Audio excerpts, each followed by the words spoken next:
Hi everyone, welcome to Rupesh Puthalapattu. ఈరోజు మనం democratic పాలిటిక్స్లోని gender, religion, caste chapter 3 democratic పాలిటిక్స్లో chapter 3 gender, religion and caste lesson గురించి discuss చేద్దాము. అంటే మనకు ప్రీవియస్ వీడియోస్ మీద వచ్చిన రెస్పాన్స్ కావచ్చు, కమెంట్స్ కావచ్చు, క్వశ్చన్స్ కావచ్చు, అవన్నీ లాస్ట్లో గుర్తుంటేనే ముందే చెప్తున్నా. మళ్ళీ ప్రతిసారి లాస్ట్ అంటున్నారు, మళ్ళీ మర్చిపోతున్నారు అనకండి. అన్నీ గుర్తుంటే లాస్ట్లో డిస్కస్ చేద్దాం. ఇప్పుడు డైరెక్ట్గా లెసన్లోకి ఎంటర్ అవుదాం. ఓవర్వ్యూతో స్టార్ట్ చేద్దాం. ఫస్ట్ ఆఫ్ ఆల్ ఇక్కడ మనకు ఓవర్వ్యూ ఏముందంటే జనరల్గా జెండర్, రిలీజియన్, క్యాస్ట్ ఈ మూడింటిని మనం ఎలా చూస్తాము సొసైటీలో? ఒక సోషల్ డిఫరెన్సెస్గానే కదా చూస్తాం. అంటే జెండర్ అనేది మేల్కి ఫీమేల్కి మధ్య సోషల్ డిఫరెన్స్గా, వాళ్ళకున్న ఆపర్చునిటీస్ మేల్కున్న ఆపర్చునిటీస్ ఫీమేల్కు ఉండవు, ఫీమేల్కున్న బెనిఫిట్స్ మేల్కు ఉండవు. సో ఇలాంటి సోషల్ డిఫరెన్సెసే కదా మనం అబ్జర్వ్ చేస్తూ ఉంటాం. అలానే జెండర్ గురించి, జెండర్ అయిపోయింది. రిలీజియన్ తీసుకోండి. రిలీజియన్ ప్రకారం మన ఒక డెమోక్రటిక్ సొసైటీలో సో మెనీ రిలీజియన్స్, మన ఇండియన్ కంట్రీని ఎగ్జాంపుల్గా తీసుకుంటే India is a democratic country. ఇండియాలో ఎన్ని రిలీజియన్స్ ఉన్నాయి, వాటన్నిటి మధ్య సంబంధాలు, సత్సంగాలన్నీ సక్రమంగా ఉన్నాయా లేదా? ఉంటేనే కదా మనం డెమోక్రటిక్ సొసైటీని అచీవ్ చేయగలుగుతాం.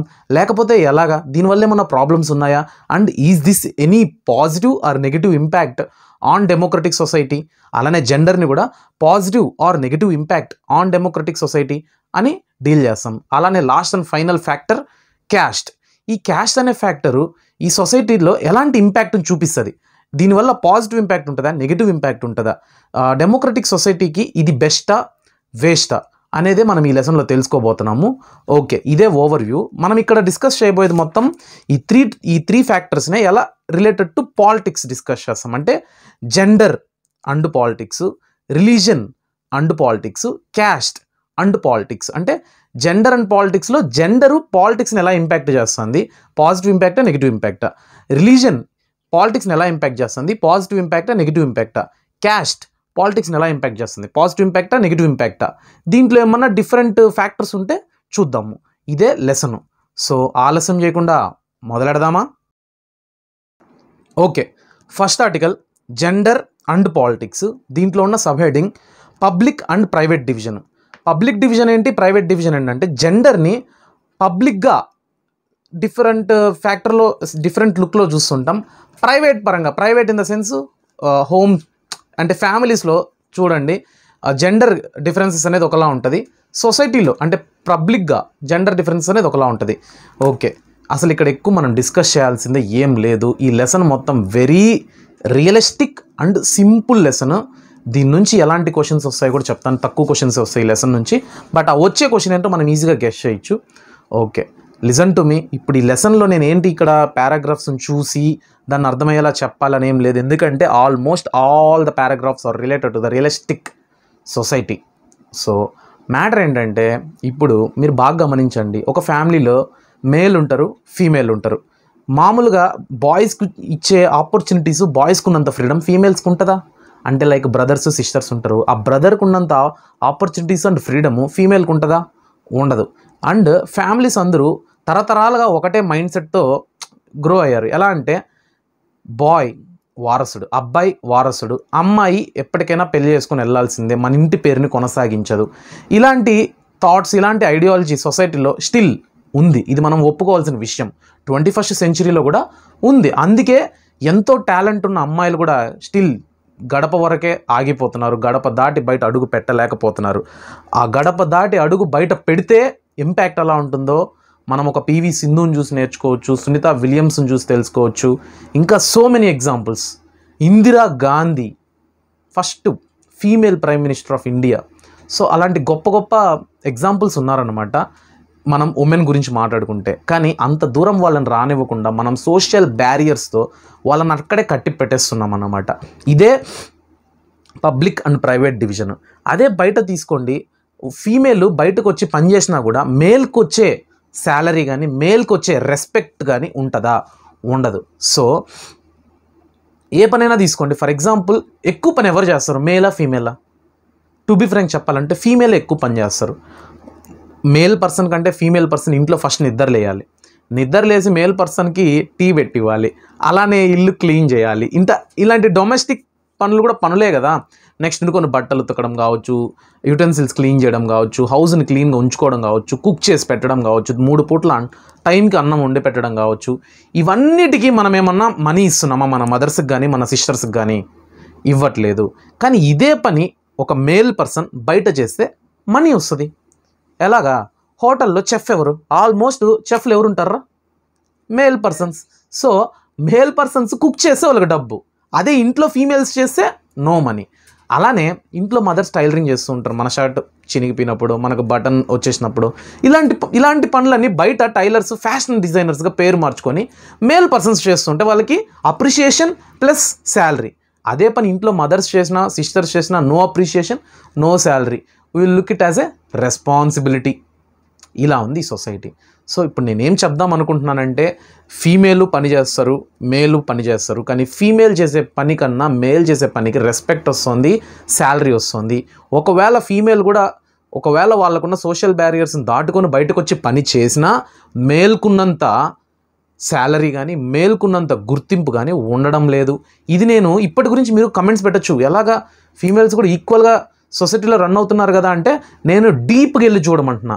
ఒకసారి మీ ఫ్యామిలీస్లోనో మీ విలేజెస్లోనో ఒకసారి వెళ్ళి చూసారంటే ఖచ్చితంగా ఇలాంటి సిచ్యువేషన్స్ని ఫేస్ చేసే ఫీమేల్స్ ఇంకా చాలామంది ఉంటారు.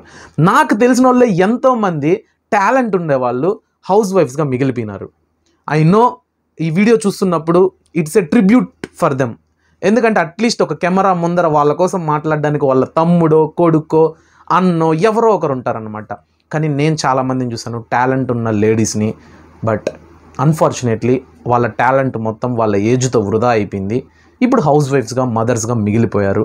అన్నిటికంటే పెద్ద బాధ్యతను చేపట్టారు మదర్. ఇంతకంటే మనం ఏం చెప్పలేము. ఏంటి లెసన్ చెప్పకుండా సోది చెప్తున్నాడు అనుకోకండి, ఇదే లెసను. ఓకే, నెక్స్ట్ టర్న్ చేస్తే పేజ్లోకి. ఓకే, అర్బన్ ఏరియాస్ తీసుకున్నట్టే ఈ పేజ్లోనే అర్బన్ ఏరియాస్లో మిడిల్ క్లాస్ పీపుల్కి కావచ్చు, రిచ్ పీపుల్కి కావచ్చు, హౌస్ మేడ్స్గా ఉమెన్ వర్క్ చేస్తున్నారు ఫర్ లెస్ పే. ఓకేనా? ఇంతకంటే పెద్ద పెద్ద పనులు ఇప్పుడు సాఫ్ట్వేర్ ఇంజనీర్స్గా కూడా ఉమెన్. ఇప్పుడు నేను సినారియో ఏంటంటే సార్, ఐటీ ఇండస్ట్రీలో ఖచ్చితంగా టు బి ఫ్రాంక్ ఇప్పుడు రియాలిటీ మాట్లాడుకోవాలంటే ఉమెన్స్కే ఎక్కువ ఆపర్చునిటీ. ఒక ఫీమేల్, ఒక మేల్ ఒక ఇంటర్వ్యూకి అటెండ్ అవుతే మేల్ 100% ఇంటర్వ్యూ అచీవ్ చేస్తే 80% ఫీమేల్ పర్ఫార్మెన్స్ ఇచ్చిన ఆ జాబ్ ఫీమేల్కే వెళ్తుంది. ఇది ఇప్పుడున్న రియాలిటీ ఐటీలో. కానీ నేను ఇప్పుడు మాట్లాడేదంతా కాంట్రడిక్టరీ ఏం కాదు, ఇది కూడా రియాలిటీనే. ఎందుకంటే కొద్దో గొప్ప అలా ఉన్నాయి, కొద్దో గొప్ప ఇలా కూడా ఉన్నాయి. సో మనం ఇది కూడా తెలుసుకోవాల్సిన విషయం. ఫీమేల్స్ మ్యాక్సిమం వర్కులు వాళ్ళు అన్స్కిల్డ్గా ఉండేటప్పుడు వాళ్ళు చేసే పనులు ఏంటంటే హౌస్ మేడ్గా ఇలాంటివే. ఎందుకంటే ఇప్పుడు ఫర్ ఎగ్జాంపుల్ కూలీ లాంటి పనులు చేయాలన్నా, బరువు మోసే పనులు చేయాలన్నా society will think like male or physically strength compared to females, అంతే. సో ఇప్పుడు ఫీమేల్స్కి కూడా సపోర్ట్ ఇవ్వాలి, వాళ్ళ వర్క్ మేల్స్తో పాటు సమానంగా ఉండాలి, శాలరీ కూడా సమానంగా ఉండాలి, రెస్పాన్సిబిలిటీస్ అండ్ లైక్ శాలరీస్ కావచ్చు, రెస్పెక్ట్ ఇవ్వడం కావచ్చు, ఇవన్నీ మేల్స్తో సమానంగా ఫీమేల్స్కి ఉండాలి అని ఫైట్ చేసే వాళ్ళని ఫెమినిస్టులు అంటారు. The idea of thinking about women's to support them is called feminism. అంటే ఫెమినిజం అంటే ఆడవాళ్ళ కోసం, ఆడవాళ్ళ హక్కుల కోసం పోరాడే వాళ్ళని, ఆ తత్వాన్ని, ఆ థాట్ని ఫెమినిజం అంటాము. అలా పోరాడే పీపుల్ని ఫెమినిస్టులు అంటాము. సో ఇలాగ ఫెమినిస్ట్ మూమెంట్లు అనేది చాలా స్టార్ట్ అయ్యాయి అనమాట ఆఫ్టర్ ఇండిపెండెన్స్. ఎందుకంటే అందరూ ఎడ్యుకేటెడ్ అయ్యాక అవేర్నెస్ వస్తుంది, అది మేల్ పర్సన్. ఇంకోటి, ఇలా ఫెమినిస్ట్ మూమెంట్లన్నీ అందరూ ఫీమేల్స్ అనుకోవడం తప్పు. ఎంతోమంది మేల్స్ కూడా ఫీమేల్స్కి సపోర్ట్గా నిలిచారు. ఎందుకంటే అది రియాలిటీ. ఎవరికైనా ఈక్వాలిటీ, రైట్ టు ఈక్వాలిటీ అనే రాజ్యాంగంలోనే మెన్షన్ చేశారు, ఆర్టికల్ 14. సో తప్పేం లేదు. కాబట్టి చాలామంది మేల్ పీపుల్ కూడా ఫెమినిస్టులుగా ఉన్నారు. వాళ్ళ ఇలాంటి రాడికల్ ఫెమినిస్ట్ మూమెంట్ల వల్ల తర్వాత ఏం జరిగిందంటే ఈక్వల్ ఆపర్చునిటీ ఇన్ వర్క్ అనేది స్టార్ట్ అయిందనమాట. మీరు కొన్ని ఎగ్జాంపుల్స్ తీసుకున్నట్టయితే, for example in this society right now in this 21st century 2025 మీరు గమనించినట్టయితే ఎక్కడికి వెళ్ళినా మేల్స్కి డామినెంట్గా ఫీమేల్స్ కూడా వర్క్ ప్లేస్లో ఉంటారు. ఫర్ ఎగ్జాంపుల్ టీచింగ్ ఫీల్డ్లోకి వెళ్తే టీచర్స్ ఫీమేల్స్ డామినెంట్గా ఉన్నారు. అదేదో ఐటీ ఇండస్ట్రీకి వెళ్తే ఫీమేల్స్ డామినెంట్గా ఉన్నారు. సైంటిఫిక్ ఫీల్డ్, సైంటిస్టులకు వెళ్తే అక్కడ కూడా ఫీమేల్స్ ఉన్నారు. డాక్టర్స్ ఫీమేల్స్ ఉన్నారు. లాయర్స్ ఫీమేల్స్ ఉన్నారు. జడ్జ్ ఫీమేల్స్ ఉన్నారు. నెక్స్ట్ ఉండుకొని ప్రెజెంట్ మన president of India female. Me question, who is our president of India? Name comment చేయండి. ఓకే, నెక్స్ట్ మీరు కొన్ని నార్డిక్ కంట్రీస్ని తీసుకున్నట్టయితే, స్కాండినేవియన్ కంట్రీస్ అంటారు వీటిని, అంటే ఆర్కిటిక్ సర్కిల్కి దగ్గరగా ఉంటుంది, వాటిని నార్డిక్ కంట్రీస్ అంటారు. వాళ్ళ ఎగ్జాంపుల్ ఏంటంటే స్వీడన్, నార్వే, ఫిన్లాండ్, ఇలాంటి కంట్రీస్ని తీసుకున్నట్టయితే ఇక్కడ ఏంటంటే women's participation in public life is very much more. That's why మీరు గమనించినట్టయితే మనము డెవలప్మెంట్ లెసన్లో మాట్లాడుకున్నప్పుడు డెవలప్మెంట్ అంటే ఓన్లీ ఇన్కమ్ జనరేషనా కాదు, వరల్డ్ హ్యాపీనెస్ ఇండెక్స్ అని మాట్లాడుకున్నాము, హ్యూమన్ డెవలప్మెంట్ ఇండెక్స్ అని మాట్లాడుకున్నాం, చాలా మాట్లాడుకున్నాం. వీటన్నిటిలో టాప్ పొజిషన్లో ఉండేది ఏ కంట్రీస్ ఒకసారి మీరు వెళ్ళి చెక్ చేయండి, ఈ స్కాండినేవియన్ కంట్రీసే ఉంటాయి. ఎందుకంటే అక్కడ ఉమెన్స్ పార్టిసిపేషన్ కూడా ఎక్కువ ఉంది. అంటే దాని మీనింగ్ మన ఇండియాలో కూడా ఉమెన్స్ పార్టిసిపేషన్ కానీ పెరిగిందంటే definitely India will achieve lot more things compared to now. That's what I'm trying to tell. Okay, next independence వచ్చినప్పటి నుంచి చాలా ఇంప్రూవ్ అవుతుంది మేల్కి ఫీమేల్కి ఈక్వాలిటీ అనేది. బట్ స్టిల్ ఎక్కడో ఒక చోట ఫీమేల్స్ ఆర్ ల్యాగింగ్ బిహైండ్. అది బయట తీసుకుంటే పెద్ద ఫైటింగ్ చేయొచ్చు, ధర్నాలు చేయొచ్చు, ర్యాలీలు చేయొచ్చు. వాళ్ళు అడుగు బయట పెట్టే లోపలే పేరెంట్స్ వాళ్ళని ఆపేస్తున్నారు. దానికి మనం ఏం ఫైట్ చేయలేం. అడిగితే మా ఫ్యామిలీ ఇష్యూ ఉంటారు, అంతే కదా. So many parents are thinking to marry their daughters to send away them because that's their last responsibility for their daughter. అంటే వాళ్ళ కూతురికి వాళ్ళు చేయబోయే లాస్ట్ రెస్పాన్సిబిలిటీ మంచి వాడిని చూసి పెళ్లి చేసి పంపించడము, ఇంకా ఎక్కువ చదివిపిస్తాయి, ఇంకా ఎక్కువ కట్నం అడిగే, అంటే ఎక్కువ చదివిపించామనుకో, అమ్మాయి ఎక్కువ శాలరీ తీస్తుంది అంటే అమ్మాయి కంటే ఎక్కువ శాలరీ తీసే పర్సన్ని అల్లుడుగా తేవాలి, అప్పుడు వాడు ఎక్కువ కట్నం అడుగుతాడు.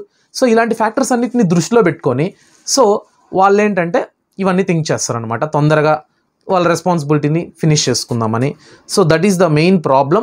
అది కూడా ఇప్పుడు తగ్గుతుంది, ఎందుకంటే parents are also getting educated. అంటే ఇప్పుడున్న జనరేషన్ ఎడ్యుకేటెడ్ పేరెంట్స్ ఆల్మోస్ట్ ఉన్నారు కాబట్టి దట్ అండర్స్టాండింగ్. ఓకే, నెక్స్ట్ ఇండియాలో కొన్ని ఫ్యాక్ట్స్ మాట్లాడుకుందాము. The literacy rate among women is only 54% compared to 76% among men. అంటే మన ఇండియాలో 140 కోట్ల జనాభాలో మెన్స్ ఫీమేల్స్ ఉంటారు కదా, ఫీమేలు.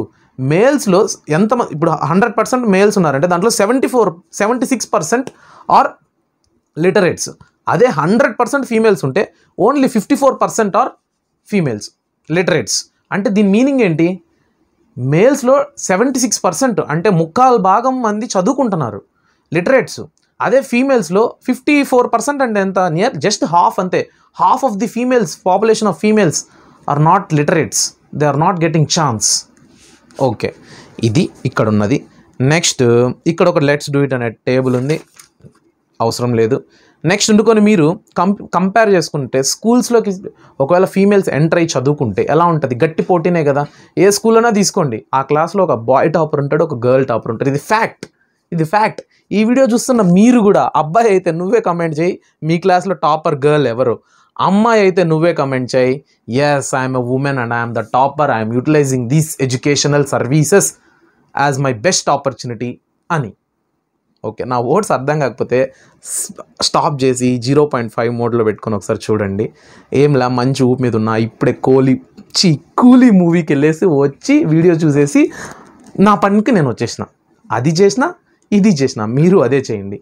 చదవండి, ఆడుకోండి, రెండు చేయండి. Okay, no wonder the proportion of women among the highly paid and valued jobs is still very small. అంటే హైలీ శాలరీడ్ జాబ్స్ ఫీల్డ్లో ఉమెన్ ఉన్నారు కాదనట్లా, కానీ compare to men they are less, తక్కువ మంది ఉన్నారు. Ya, this is real. Next, ఎప్పుడైతే 1976లో ఈక్వల్ రెమ్యునరేషన్ యాక్ట్ అని ఒక యాక్ట్ పాస్ అయ్యిందో అప్పటి నుంచి ఫీమేల్స్కి మేల్స్కి ఈక్వల్ రెమ్యునరేషన్, ఈక్వల్ శాలరీ ఇవ్వాలని రూల్ వచ్చింది. అంతకు ముందు వరకు, అంటే రెమ్యునరేషన్ అంటే శాలరీ, అంతకు ముందు వరకు same work a boy can do, a girl can do, but a boy will get the more salary compared to girl because she's a girl. ఇలాంటి సిచ్యువేషన్ నుంచి 1976లో ఈక్వల్ రెమ్యునరేషన్ యాక్ట్ అనేది pass అయింది. అప్పటి నుంచి ఏంటంటే మేల్కి ఫీమేల్కి ఈక్వల్ పే ఆఫ్ వర్క్ ఉంటుంది. ఈక్వల్ పే అంటే నెంబర్ ఆఫ్ అవర్స్ కానీ వర్క్ కానీ, అంటే ఇప్పుడు ఒక బాయ్ 8 hours పని చేస్తే గర్ల్ కూడా 8 hours పని చేయాలి, శాలరీ ఈక్వల్గా ఉండాలి. ఇలాంటి సిచ్యువేషన్ నుంచి స్టార్ట్ అయ్యి ఈరోజు ఫీమేల్స్ మేల్స్నే డామినేటింగ్ ఉన్నారు. ఎలాగంటే ఫర్ ఎగ్జాంపుల్ ఒక ఫీమేల్ ప్రెగ్నెంట్ అయింది అనుకుందాం, ఆమెకి లీవ్స్ ఎక్కువ ఉంటాయి, లీవ్స్ తీసుకునేచ్చు, ఆమె శాలరీ కూడా వస్తుంది. అదే మేల్కే అంటే మేల్కి లీవ్ వస్తుందా? ఒకవేళ లీవ్ వచ్చిన శాలరీ వస్తుందా? నెక్స్ట్ ఉండుకొని ఫీమేల్స్కి మంత్లీ 1 వీక్ లెస్ వర్క్ ఉండాలని మెన్షన్ చేస్తారు. అది ఎందుకంటే దేర్ పర్సనల్ ప్రాబ్లం ఉంటుంది ఫీమేల్స్కి. ఇదంతా నేను చెప్పేది కాదు, ఇదంతా రూల్స్ పాస్ అయినాయి, మీరు ఒకసారి గూగుల్ చేయండి. సో ఇప్పుడు వర్క్ స్పేస్లో ఫీమేల్స్కి ఉన్నన్ని బెనిఫిట్స్ మేల్స్కి లేవు. అంటే ఫీమేల్స్ ఇక్కడ ఉన్నారు, మేల్స్ ఇక్కడ ఉన్నారు, అలా స్టార్ట్ అవుతూ వచ్చి ఇక్కడ నుంచి ఫీమేల్స్ ఇక్కడికి వెళ్ళిపోయినారు, మనమే ఇక్కడే ఉన్నాం. ఇంకా పోను చాలా చూడాల్సి వస్తుంది. అది ఏంటో మీరే చూస్తారుగా. చూసిన రోజు గుర్తుగా మళ్ళీ వెనక్కి వచ్చి వీడియోలో వచ్చి కమెంట్ చేయండి, లేదంటే మనతో టచ్లో ఉంటారుగా, చేసేయండి ఏదో ఒక వీడియో కింద. నా మాటలు మీకు నచ్చుతున్నాయా, అర్థమవుతున్నాయా ఒకసారి కమెంట్ చేయండి. సారీ, ఏమన్నా నేనేం ఫీమేల్స్ని డిగ్రేడ్ చేసి మాట్లాడట్లేదు, రియాలిటీ మాట్లాడుతున్నా. నేను మాట్లాడే ప్రతి మాట ఈ బుక్లో ఉంది. In fact I'm also a female supporter, not a feminist but supporter. Talent ఉంటే ఎవరికైనా అది దక్కాల్సిందే అని నమ్మేటోడిని. అది ఫీమేల్ అయినా మేల్ అయినా జెండర్ అసలు వేరియేషనే లేదు, అది మీరు గుర్తించాల్సిన విషయం. Okay, in many parts of India parents prefer to have Sons and find waves to have girl child aborted before she's born. Reality చాలా సొసైటీస్లో ఇండియాలో ఇప్పటికీ చాలా ఏరియాస్లో అబ్బాయే కావాలి, అమ్మాయి పుడుతుందని తెలియగానే పుట్టక ముందే అబార్ట్ చేసే ప్రక్రియలు పద్ధతులు ఇంకా నడుస్తున్నాయి ఇండియాలో స్టిల్. ఇది మీ ఫ్యామిలీస్లోనో మీ నైబర్హుడ్లోనో ఇలాంటివి జరిగే ఉంటాయి, మీరు అబ్జర్వ్ చేస్తుంటారు. సో దీనివల్ల ఏం జరిగిందంటే ఫీమేల్ పాపులేషన్ ఇండియాలో తగ్గుతూ వచ్చింది. ఇలా తగ్గడం వల్ల ఏం జరిగిందంటే మన ఇండియాలో ఇప్పుడు సెక్స్ రేషియో ఎంత ఉందంటే 9:19 యావరేజ్ ఇండియన్ సెక్స్ రేషియో. అంటే 1000 మంది అబ్బాయిలకి 919 మంది అమ్మాయిలు మాత్రమే ఉన్నారు. ఓకే, ఇది ప్రతి స్టేట్కి కాదు, యావరేజ్ ఇండియన్ సెక్స్ రేషియో. అదే ప్రతి స్టేట్ గురించి మనం డిస్కస్ చేసుకున్నట్టయితే ఈ మ్యాప్ను చూద్దాం. ఈ మ్యాప్ను చూస్తే మీరు చూడండి, గ్రీన్ కలర్లో ఉండేదంతా ఆంధ్ర, కర్ణాటక, తమిళనాడు, ఒడిశా. ఇక్కడంతా 926 నుంచి 950 ఆ రేంజ్లో ఉన్నారు. అంటే అప్పటికి ఒకవేళ 950 మ్యాక్సిమం తీసుకున్న 1000 మంది అబ్బాయిలకి 50 మంది అమ్మాయిలు తగ్గుతున్నారా? ఆ 50 మంది అబ్బాయిలు ఏమవుతారు అనుకుంటున్నారు? మీరేం బాధపడాల్సిన పని లేదు. ఏమవుతారు తెలిసిన ఆ 50 మంది? ఒక సూపర్ స్టార్ రజనీకాంత్ అలాగా, అంటే పెళ్ళయిన దానికి ఒక అబ్దుల్ కలాం, ఒక నరేంద్ర మోడీ, ఒక సల్మాన్ ఖాన్, ఒక రెబల్ స్టార్ ప్రభాస్. అంటే వాళ్ళకి ఏం చేయాలో అర్థం కాదు, వాళ్ళని పెళ్లి చేసుకోవడానికి అమ్మాయిలు లేరు. 1000 మెంబర్స్ బాయ్స్కి 950 అంటే ఇంకా 50 మెంబర్స్ బాయ్స్ మిగిలిపోతారుగా సింగిల్స్గా, వాళ్ళు ఇలా గొప్ప స్టేజ్కి వెళ్తారు. So focus on your career. నేను కూడా చేస్తా ఫోకస్. ఇది మ్యాప్. నేను జస్ట్ గ్రీన్ కలర్ ఎగ్జాంపులే చెప్పిన, అలా మ్యాప్లో ఉన్న డిఫరెంట్ కలర్స్ని ఎగ్జాంపుల్గా చూడండి. ఎక్కడ 950 కంటే తక్కువ, 950 అండ్ అబవ్ ఉండేది just Kerala, Chhattisgarh, west Bengal, north eastern స్టేట్స్లో, ఎక్సెప్ట్ నాగాల్యాండ్ అండ్ మణిపూర్ అనమాట. చూడండి ఎంత తక్కువ స్టేట్స్ ఉన్నాయో, 28 స్టేట్స్లో. That's the thing. ఓకే, ఇదంతా బాగానే ఉంది. సెక్స్ రేషియో పరంగా ఉమెన్స్ మేల్స్ కన్నా తక్కువ ఉన్నారు. వర్క్ పరంగా ఈక్వల్ రెమ్యునరేషన్ యాక్ట్ ఇలాంటివి పాస్ అవ్వడంతో ఫీమేల్స్కి కూడా కొద్దిగా ఈక్వల్ పే అనేది వర్క్ స్పేస్లో లభిస్తుంది. అంతేగాని ఉమెన్స్ పొలిటికల్ రిప్రజెంటేషన్ అనేది ఉందా ఇండియాలో? ఉమెన్స్ పొలిటికల్ రిప్రజెంటేషన్ అంటే పాలిటిక్స్లో ఉన్న రాజకీయ నాయకుల్లో మేల్స్ ఎక్కువ ఉన్నారా, ఫీమేల్స్ ఎక్కువ ఉన్నారా? సరే, మేల్సే ఎక్కువ ఉన్నారు, ఇది మనందరికీ తెలిసిందే. ఫీమేల్స్ ఉన్నారు, అంతేగాని అట్లీస్ట్ ఒక 30-40% అన్న ఫీమేల్ లీడర్స్ ఉన్నారా? ఎందుకు దీని గురించి మనం అంత స్ట్రెస్ చేసి ఈ టాపిక్కే స్పెషల్గా పెట్టారు? ఎడ్యుకేషన్ ఫీల్డ్ పెట్టుండొచ్చు కదా, రీసెర్చ్ ఫీల్డ్ పెట్టుండొచ్చు కదా, ఎందుకు పాలిటిక్సే పెట్టారంటే India is a democratic country, leaders are elected by the people. అదే ఒక లీడర్ ఉమెన్ అయితే ఆ ఉమెన్ ఆ సొసైటీలో ఉన్న ఉమెన్స్ గురించి ఆలోచించదా? ఆలోచించి as a women she can take more acts, she can take more actions for the welfare of the women, for women empowerment. Males అంటే ఒక మేల్ లీడరు, మేల్ పొలిటీషియను ఎంతసేపు అయినా నేను ఫీమేల్స్కి అది చేస్తాను ఇది చేస్తాననే చెప్పగలుగుతాడే కానీ ఒక ఫీమేల్ అవన్నిటినీ ఫేస్ చేసి వచ్చిన female definitely she will make it happen. ఎందుకంటే పొలిటీషియన్స్ మాటలు నమ్మలేం. అదే ఒక ఫీమేల్ వచ్చిందంటే తన మాటలు నమ్మాల్సిన పనిలా, తన యాక్షన్స్లో చూపిస్తుంది. Because she is a women. Understand? అంటే ఒక ఫీమేల్ లీడర్ ఎలా థింక్ చేస్తుంది, ఖచ్చితంగా నెక్స్ట్ జనరేషన్ నుంచి అయినా ఫీమేల్స్ అందరూ ప్రతి ఫీల్డ్లో ఈక్వల్గా ఉండాలి అని ఖచ్చితంగా థింక్ చేస్తుంది. ఎందుకంటే షీ ఫేస్డ్ ఇట్. అలా తీసుకున్నట్టయితే సో ఇనిషియల్గా ఫీమేల్ రిప్రజెంటేషన్ అనేది ఎక్కువ ఉండేది కాదు.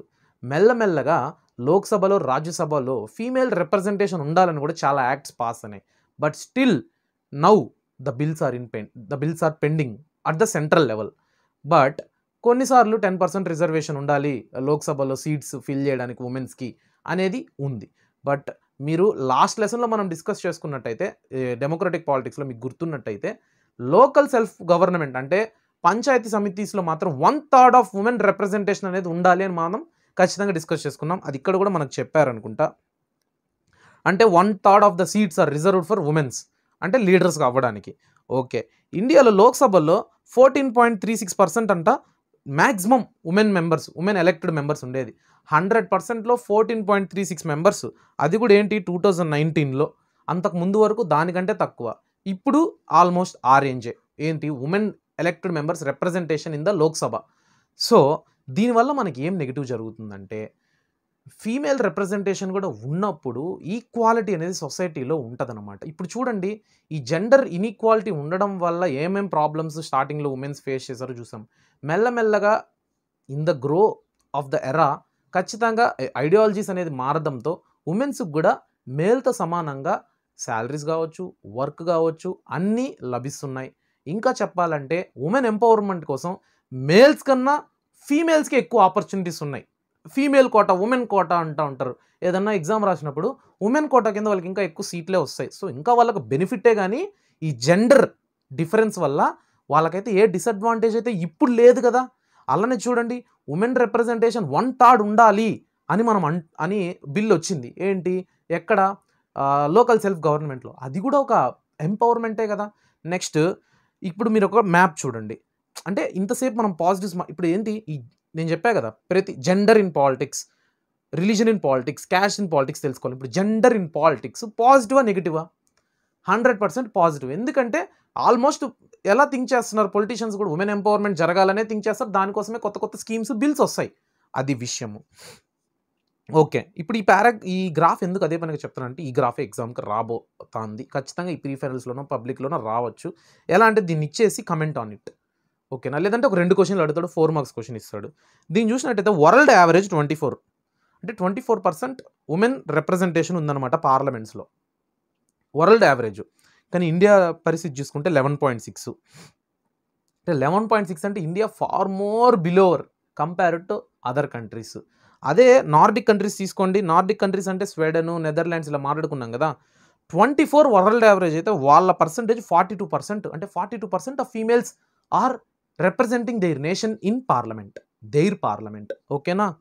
సో అమెరికా కావచ్చు, యూరోప్ కావచ్చు, వీళ్ళంతా చూడండి వరల్డ్ యావరేజ్లో ఉన్నారా. That's why they are all developed countries. That's it. Next turn the page. Okay, Africa కావచ్చు, లాటిన్ అమెరికా కావచ్చు, ఇవన్నీ మనకంటే ముందర ఉన్నాయి ఇక్కడ దీంట్లో తీసుకున్నట్టయితే ఈ గ్రాఫ్లో. కాబట్టే వాళ్ళు సొసైటీ పరంగా అంటే డెవలప్మెంట్ పరంగా మనకు ముందరున్నారు. పాపులేషన్లో మాత్రమే మనం ఎక్కువ, డెవలప్మెంట్లో వాళ్ళే మనకందరికంటే ఎక్కువ. ఎందుకంటే జెండర్ ఈక్వల్గా వాళ్ళు డీల్ చేస్తున్నారు. పార్టిసిపేషన్ అనేది చాలా ఎక్కువ ఉంది ఉమెన్స్ది. That's it. Women organisation and activities have been demanding a similar representation at least 1/3 of the seats in లోక్సభలో కూడా అట్లీస్ట్ 1/3 ఆఫ్ ద సీట్స్ ఉండాలని. Still it is going on, but the bill has not been yet passed. It's been still pending. Okay, gender in politics positive, అంతే కదా, పాజిటివే కదా. ఈ gender variation వల్ల ఫీమేల్స్కి మంచిగా జరుగుతుంది. ఇంకా వాళ్ళకి రిజర్వేషన్లు వస్తున్నాయి. ఉమెన్ కోటా అంటున్నాము, స్పోర్ట్స్లో వాళ్ళకి రాణిస్తున్నారు. నెక్స్ట్ ఎందుకొని వాళ్ళ ఎంపవర్మెంట్ కోసం ఎన్నో స్కీమ్స్ ఉన్నాయి. ఓకే, ఇప్పుడు మీరు నాకేం చెప్పాలంటే ఉమెన్ స్కీమ్స్ ఏమేమి ఉన్నాయి ఇండియాలో, అర్థమవుతుందా? ఉమెన్ స్కీమ్స్ అంటే ఉమెన్ ఎంపవర్మెంట్ కోసం ఎలాంటి స్కీమ్స్ ఉన్నాయో నాకు చెప్పాలి, ఓకేనా. Next turn the page. నేను ఏదన్నా కావాలంటే ఎగ్జాంపుల్గా ఒకటి చెప్తాను. ఫర్ ఎగ్జాంపుల్ బేటీ బచావో బేటీ పడావో అనేది కావచ్చు, ఉజ్వల స్కీమ్ కావచ్చు, ఇలాంటివన్నీ ఉమెన్కి కదా. ఇంకా ఏమేమి ఉన్నాయి ఉమెన్ ఎంపవర్మెంట్ కోసం మీరు చెప్పాలి. Next okay, turn the page. Religion, communalism and politics. Religion, communalism, politics అనే టాపిక్ మనం డిస్కస్ చేయబోతున్నాం. ఏం లేదు, రిలీజియన్ ఇన్ పాలిటిక్సే. దాంట్లో కమ్యూనలిజం అనేది కొత్త టెర్మినాలజీని తెలుసుకుంటాము. ఓకే, రిలీజియన్ అంటే ఏంటి? రిలీజియన్ అంటే the idea of belief in one god or practice. ఒక దేవుణ్ణి నమ్మడమే కాదు, ఆచారాలు అంటే ప్రాక్టీసెస్. మార్నింగ్ లేవాలి, దేవుడికి దండం పెట్టుకోవాలి, స్నానం చేసుకున్నాకే తినాలి.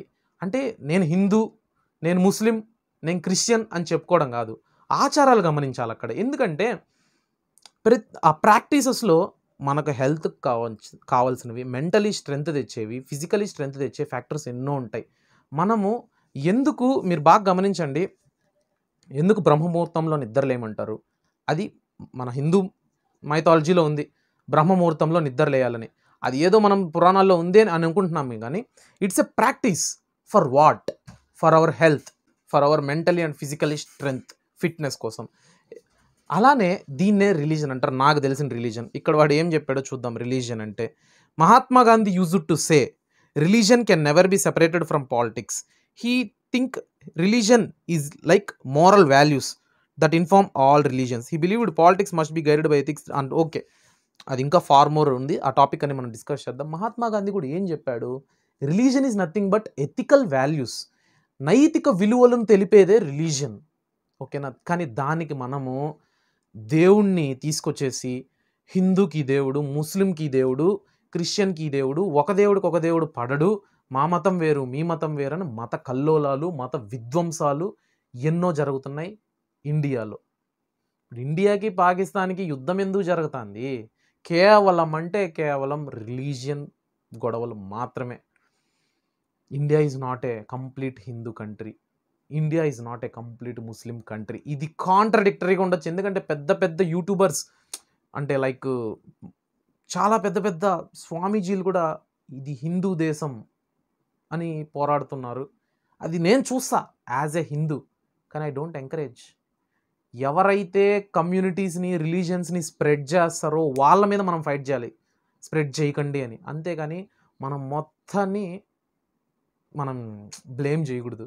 ఇప్పుడు మనం ఒక ఫిష్ ట్యాంక్ ఉంది, ఒక 10 ఫిష్లు ఉన్నాయి, దాంట్లో ఒక ఫిష్కు జబ్బు చేసిందంటే ఆ ఫిష్ని మాత్రమే తీసి పక్కన పడేస్తాం. ఆ ఫిష్ చనిపోయిందంటే దాన్ని తీసి పక్కన పడేస్తాం, ఆ వాటర్ని క్లీన్ చేసి పక్కన పడేస్తాం, ఫిష్లన్నింటినీ చంపేయము.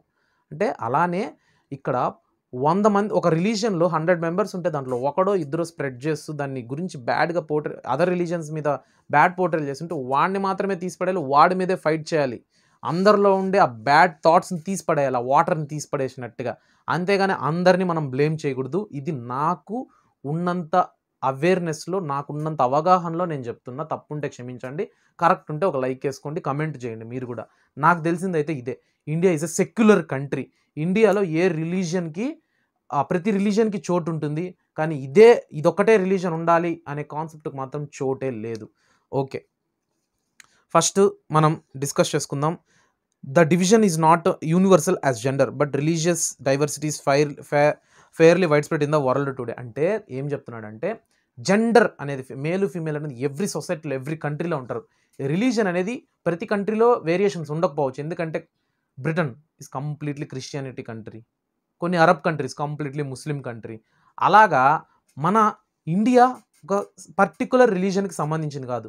India is unity in diversity అంటారు, భిన్నత్వంలో ఏకత్వం అంటారు. అంటే ఆల్ వేరియేషన్స్ ఉంటాయి but still all are unity అనే కాన్సెప్ట్ని ప్రమోట్ చేసేదే ఇండియన్ కాన్స్టిట్యూషన్ కాన్సెప్ట్.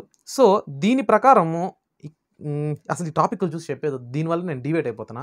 ఇక్కడ ఉండే మీనింగ్ కంటే ఇంకా ఎక్కువే చెప్తా, నన్ను నమ్మండి. నేను బుక్ని చూస్తే ఇక్కడుండే పాయింట్ చెప్పాలన్నా, నా మనసులో ఉండే పాయింట్ చెప్పాలని నాకు నేనే కంటికి కనపడే ప్రపంచంతో బయటికి కనపడే యుద్ధం చేయాల్సి వస్తుంది.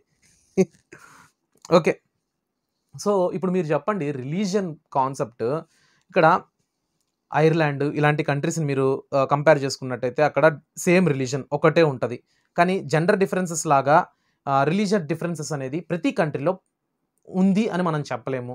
సో మనం ఇండియన్ కాన్సెప్ట్ గురించి మాట్లాడుకుంటే ఇండియాలో మాత్రం చాలా ఎక్కువే ఉంది. ఎందుకంటే ఇండియాలో Hindus, Muslims, Christians, Buddhism, Jainism, సిక్కులు, ఇంకా సో మెనీ రిలీజియన్స్ ఉన్నాయి. సో ఖచ్చితంగా ఇక్కడ ఒకరికంటే ఒకరికి పడకపోవడం అనేది సర్వసాధారణం. దీన్ని ఎలా మనం కంట్రోల్ చేస్తున్నాం? ఇది మన డెమోక్రటిక్ సొసైటీకి పాజిటివ్గా నిలుస్తుందా, నెగిటివ్గా నిలుస్తుందా? పాలిటిక్స్లో లాస్ట్ పాయింట్ ఏమంటే పాలిటిక్స్లో పాజిటివ్గా ఉందా, నెగిటివ్గా ఉందా అనే అనాలిసిస్ చేద్దాం. ఓకే, స్టార్టింగ్లో గాంధీజీ ఏం చెప్పేటాడు, రిలీజన్ అనేది రాజకీయాల నుంచి మనం దూరం చేయలేము. ఎందుకంటే రాజకీయ నాయకులకి రిలీజన్ అనేది ఒక వీక్ పాయింట్ లాంటిది. వాళ్ళు ప్రజల్లో అంటే ఆ రిలీజియస్ ఫ్యాక్టర్ని పట్టేసుకునేసి ఓట్ బ్యాంక్ సంపాదించుకుంటున్నారు. ఎలాగా, ఒక ముస్లిం లీడర్ వస్తాడు, ముస్లిం కమ్యూనిటీని మొత్తాన్ని ఒక ఎమోషనల్ బ్లాక్మెయిల్, ఎమోషనల్ డ్యామేజ్ అంటారు. అంటే నేను ముస్లిం లీడర్ని, మన ముస్లిమ్స్ అందరికీ అండగా ఉంటాను, నాకు ఓట్ వేయండి అని చెప్తాడు. కానీ ఓకే, వాళ్ళు ఎలాంటి డెసిషన్ తీసుకుంటారో మళ్ళీ మాట్లాడుకుందాం. ఒక హిందూ లీడర్ వస్తాడు, నేను సనాతన ధర్మాన్ని ప్రమోట్ చేస్తాను, ఇండియా మొత్తాన్ని ఒక హిందూ దేశంగా మారుస్తాను అంటాడు. అంటే అక్కడ వాళ్ళు ఏం మాట్లాడుతున్నారు, రిలీజన్ గురించి మాట్లాడుతున్నారు. ఆ రిలీజన్ అనే వీక్ పాయింట్, ప్రజల్లో ఉండే మనసులో ఉండే ఆ రిలీజన్ అనే వీక్ పాయింట్ని పట్టుకొని ఓటు అడుగుతున్నారు. కానీ ప్రజలేమంత అమాయకులేం కాదు. రాజకీయ నాయకుల కంటే తెలివైన వాళ్ళు ఎవరన్నా ఉన్నారంటే వాళ్ళు ప్రజలు. ఎందుకంటే ఇప్పటి వరకు in the history of politics ఎక్కడ ఒక క్యాస్ట్లో అంటే ఒక రిలీజన్లో ఉండే పీపుల్ మొత్తం ఆ రిలీజన్ లీడర్కే ఓటేసింది ఇంతవరకు జరగల. అంటే దాని మీనింగ్ ఏంటి, వాళ్ళేం దీన్ని నమ్మల, వీళ్ళ మాటలే నమ్మట్లేదు అని. ఎలాగా, ఇప్పుడు ఒక ముస్లిం లీడర్ వచ్చి నాకు ముస్లిమ్స్ అందరూ నాకే ఓటేయాలి అంటే అంతేం లేదే. చాలామంది ముస్లిమ్స్ హిందూ లీడర్ కూడా వేశారు, చాలామంది హిందూ ఓటర్స్ ముస్లిమ్స్ కూడా వేశారు. బికాస్ అక్కడ ట్రస్ట్ అనేది ఇంపార్టెంట్, నమ్మకం అనేది ఇంపార్టెంట్, వాళ్ళు మనకు అభివృద్ధి చేస్తారా లేదని ఇంపార్టెంట్. కానీ రిలీజన్ అనేది ఒకప్పుడు ఉండేది, ఇప్పుడు కూడా ఉంది, మూర్ఖుల మనసుల్లో ఉంది. నన్ను అడిగితే చదువుకున్న వాళ్ళు కావచ్చు, చదువుకోలేని వాళ్ళు కావచ్చు, తెలిసిన వాళ్ళైతే ఖచ్చితంగా అంటే హిందూ, ముస్లిం, బాయ్, Christian also brotherhood, all 3 religions, major religions in India are equal. మనకు కావాల్సింది countries development, not religious conflicts అని నమ్మిన వాళ్ళు మాత్రం ఖచ్చితంగా డెవలప్మెంట్కి, గ్రోత్కే ఓటేస్తారు. తెలియని వాళ్ళు, ఎమోషనల్ పీపుల్ నమ్మేసి వాళ్ళకి ఓట్లేస్తారు వేరే వాళ్ళు. అర్థమవుతుందిగా. సో 2 కేసులు పాసిబులే. బట్ మహాత్మా గాంధీ చెప్పింది అయితే కరెక్టే, రాజకీయం నుంచి మనం రిలీజన్ని ఎప్పటికీ విడదీయలేము. కానీ మహాత్మా గాంధీ నమ్మిన రిలీజన్ అయితే it is matter of ethical values. Okay, human right groups in our country have argued the most of the victims of communal riots in our country are people from religious minorities. అంటే religious minorities అంటే minor people, తక్కువ population ఉండే religion పీపుల్ని religious minorities అంటారు. వీళ్ళ మీద ఎప్పుడు దాడులే, వీళ్ళ సర్వైవల్ అనేది ఎప్పుడు క్రిటికలే సిన్స్ ఇండిపెండెన్స్. ఎగ్జాంపుల్ తీసుకున్నట్టయితే ప్రతిదీ నాకు చెప్పడానికి అన్కంఫర్టబుల్గా ఉంది. ఎందుకంటే I'm a sensitive person but with a psycho minded heart. నేను ఏదైనా ఓపెన్గా మాట్లాడగలుగుతా, కానీ నాకు సెన్సిటివ్గా దేని గురించి నాకు మాట్లాడడం నచ్చదు. ఎందుకంటే ఎవరి మనోభావాలు దెబ్బతీయడం నాకు ఇష్టం ఉండదు. కానీ చదువు అయితే చెప్పాలా, కానీ ఎలా చెప్పాలా. అందుకే ఒక రిలీజన్ పేరు ఇంకో రిలీజన్ పేరు పదే నాకే చిరాకేస్తుంది. ఎందుకంటే అసలు నా బ్రెయిన్లో అది లేదు. నాకు ఒక ముస్లిం ఫ్రెండ్ ఉంటాడు, ఒక క్రిస్టియన్ ఫ్రెండ్ ఉంటాడు, దాంట్లో సిస్టర్స్ ఉంటారు, బ్రదర్స్ ఉంటారు, ఫ్రెండ్స్ ఉంటారు. నా లైఫ్ స్టైల్ అలా ఉంటుంది. ఆల్మోస్ట్ అందరూ అలా ఉంటారు. బికాజ్ మనందరం చదువుకుంటున్నాం ఈ కాలంలో, ఆ మైండ్ సెట్ మనకు ఉండదు. కానీ రాజకీయాలు అనేది వచ్చి మన బ్రెయిన్స్ని ఒక వైరస్ లాగా అటాక్ చేస్తుంది ఎప్పుడైతే మనం ఓటర్స్ అవుతామో. మీరు చూడండి, కావాలంటే ఎలక్షన్స్ టైంలో ఒక పొలిటికల్ లీడర్ వెళ్ళి ముస్లిమ్స్ని ఓట్ అడగడానికి ముస్లిం క్యాప్ పెట్టుకెళ్తాడు, క్రిస్టియన్స్ని ఓట్ అడగడానికి ప్లస్ సింబల్ తీసుకెళ్తాడు. అంటే ఏంటి, నువ్వు నీలాగా వెళ్ళి ఓట్ అడగలేకపోతే అక్కడ నీ మేనిఫెస్టో నువ్వు చెప్పు, నేను ఇది చేస్తా, నచ్చితే ఓటేస్తారు, నచ్చకపోతే లేదు, అంతే. Okay, women movement have argued that family laws of all religion discriminate against women, so they have demanded that government should change these laws to make them more equitable. అంటే జెండర్ కాన్సెప్ట్ని రిలీజియన్తో కంపేర్ చేసి చూస్తున్నాడు. చూడండి, ఒక్కొక్క రిలీజియన్లో ఉమెన్ని ఒక్కొక్కలా treat చేస్తారు. కొన్ని ఫ్యామిలీస్లో, కొన్ని రిలీజియన్స్లో ఏంటంటే ఉమెన్స్కి మోర్ రెస్ట్రిక్షన్స్, కొన్ని రిలీజియన్స్లో ఎక్కువ రెస్ట్రిక్షన్స్ ఏముండవు, ఫ్రీడమ్ ఉంటుంది. సో ఈ ఫ్యామిలీ లాస్ ఏంటంటే ఇళ్లల్లో ఫీమేల్స్ పడుతున్న ఇబ్బందులకి కొత్త కొత్త చట్టాలు తీసుకొచ్చారనమాట. అంటే ఫర్ ఎగ్జాంపుల్ కొన్ని కమ్యూనిటీస్లో, కొన్ని రిలీజియన్స్లో ఏంటంటే మెచ్యూరిటీ రాగానే పెళ్లి చేసేస్తారు. ఇలాంటి ప్రాబ్లమ్స్ అన్నిటినీ అధిగమిస్తూ ఫ్యామిలీ లాస్ అనేవి ఫ్రేమ్ అయ్యాయి. అంటే women can marry only when she become major. ఓకేనా, మైనర్గా ఉన్నప్పుడు ఏ రిలీజియన్లో ఏ ఫీమేల్ పెళ్లి చేసుకోవడానికి వీలు లేదు. అది ఏ రిలీజియన్ లాస్ అయినా, అంటే రాజ్యాంగంలో క్లియర్లీ మెన్షన్డ్, అంటే రిలీజియస్ లాస్ని మనం ప్రొటెక్ట్ చేయాలని ఆర్టికల్ 23, 24 తీసుకున్నట్టయితే. కానీ ఇవి కొన్ని contradictory to them. For example sati సహగమనం అనేది హిందూ కాన్సెప్ట్గా ఒకప్పుడు ఉండేది, బిఫోర్ ఇండిపెండెన్స్ మనం చదువుకున్నాము. కానీ మా ఆచారాలు అవి మా కాన్స్టిట్యూషన్లో ఉంది కదా రిలీజియస్ రైట్స్ అనేసి, ఎలా అని అడగడానికి లేదు. ఇవన్నిటిని ఇది సోషల్ డీమన్స్గా ట్రీట్ చేసి అవన్నిటిని ఎరాడికేట్ చేశారు. మంచిదే కదా. సో అలాంటివి ఓకే. ఇదంతా ఇలా ఉంది. పాలిటిక్స్ పరంగా తీసుకున్నట్టే స్టార్టింగ్లో రిలీజియన్స్లో ఫీమేల్స్కి ఎక్కువ ఆపర్చునిటీ ఉండేది కాదు. అంటే ఇందాక జెండర్ విషయంలో మాట్లాడుకున్నట్టే only men can vote, not women in the early days. అలానే ఇక్కడ కూడా రిలీజియన్స్లో ఉమెన్స్కి అసలు పార్టిసిపేషన్ ఇచ్చేటోళ్ళు కాదు. ఉమెన్ ఇంటి వరకే, ఉమెన్ బయట అడుగు పెట్టి వచ్చి చేయడానికి లేదు అనేసి ఉండేది. నెక్స్ట్ కొన్ని రిలీజియన్స్లో ఏంటంటే ఈ ప్రొహిబిషన్స్ ఉండేవన్నమాట. అంటే లైక్ రాజకీయాల్లో ఇలా పార్టిసిపేట్ చేయాలా. ఇప్పుడు ఫర్ ఎగ్జాంపుల్ ఒక ఉమెన్ లీడర్ ఉంది, ఉమెన్ లీడర్ వెళ్ళి రాజకీయాల్లో పార్టిసిపేట్ చేయాలి. ముస్లిం ఉమెన్ లీడర్ అనుకుందాం, తను హిజాబే వేసుకునే ఉండాలనే ఆచారాన్ని బ్రేక్ చేసే కదా అడుగు బయట పెట్టాలి. మామూలుగా Muslim women's cannot roam outside that much freely, but పాలిటిక్స్లో రాజకీయాల్లో సొసైటీలోనే తిరగాలి. ఇలాంటి రెస్ట్రిక్షన్స్ అన్నీ ఉండేవన్నమాట ఇనీషియల్గా. నెక్స్ట్ ఈ రిలీజన్ అనేది ఎంత దూరం వెళ్ళిందంటే కమ్యూనలిజంగా మారిపోవడం జరిగింది. కమ్యూనలిజం అంటే ఏంటంటే, ఇప్పుడు రిలీజన్ అంటే ఒక మతం, ఒక ప్రాక్టీసెస్ని నమ్మడం. కమ్యూనలిజం అంటే ఏంటంటే, ఈ కమ్యూనలిజం అనే ఐడియా ఏంటంటే, ఫస్ట్ ఆఫ్ ఆల్ అది ఎక్కడ పుట్టింది అదంతా పక్కన పెడద్దాం.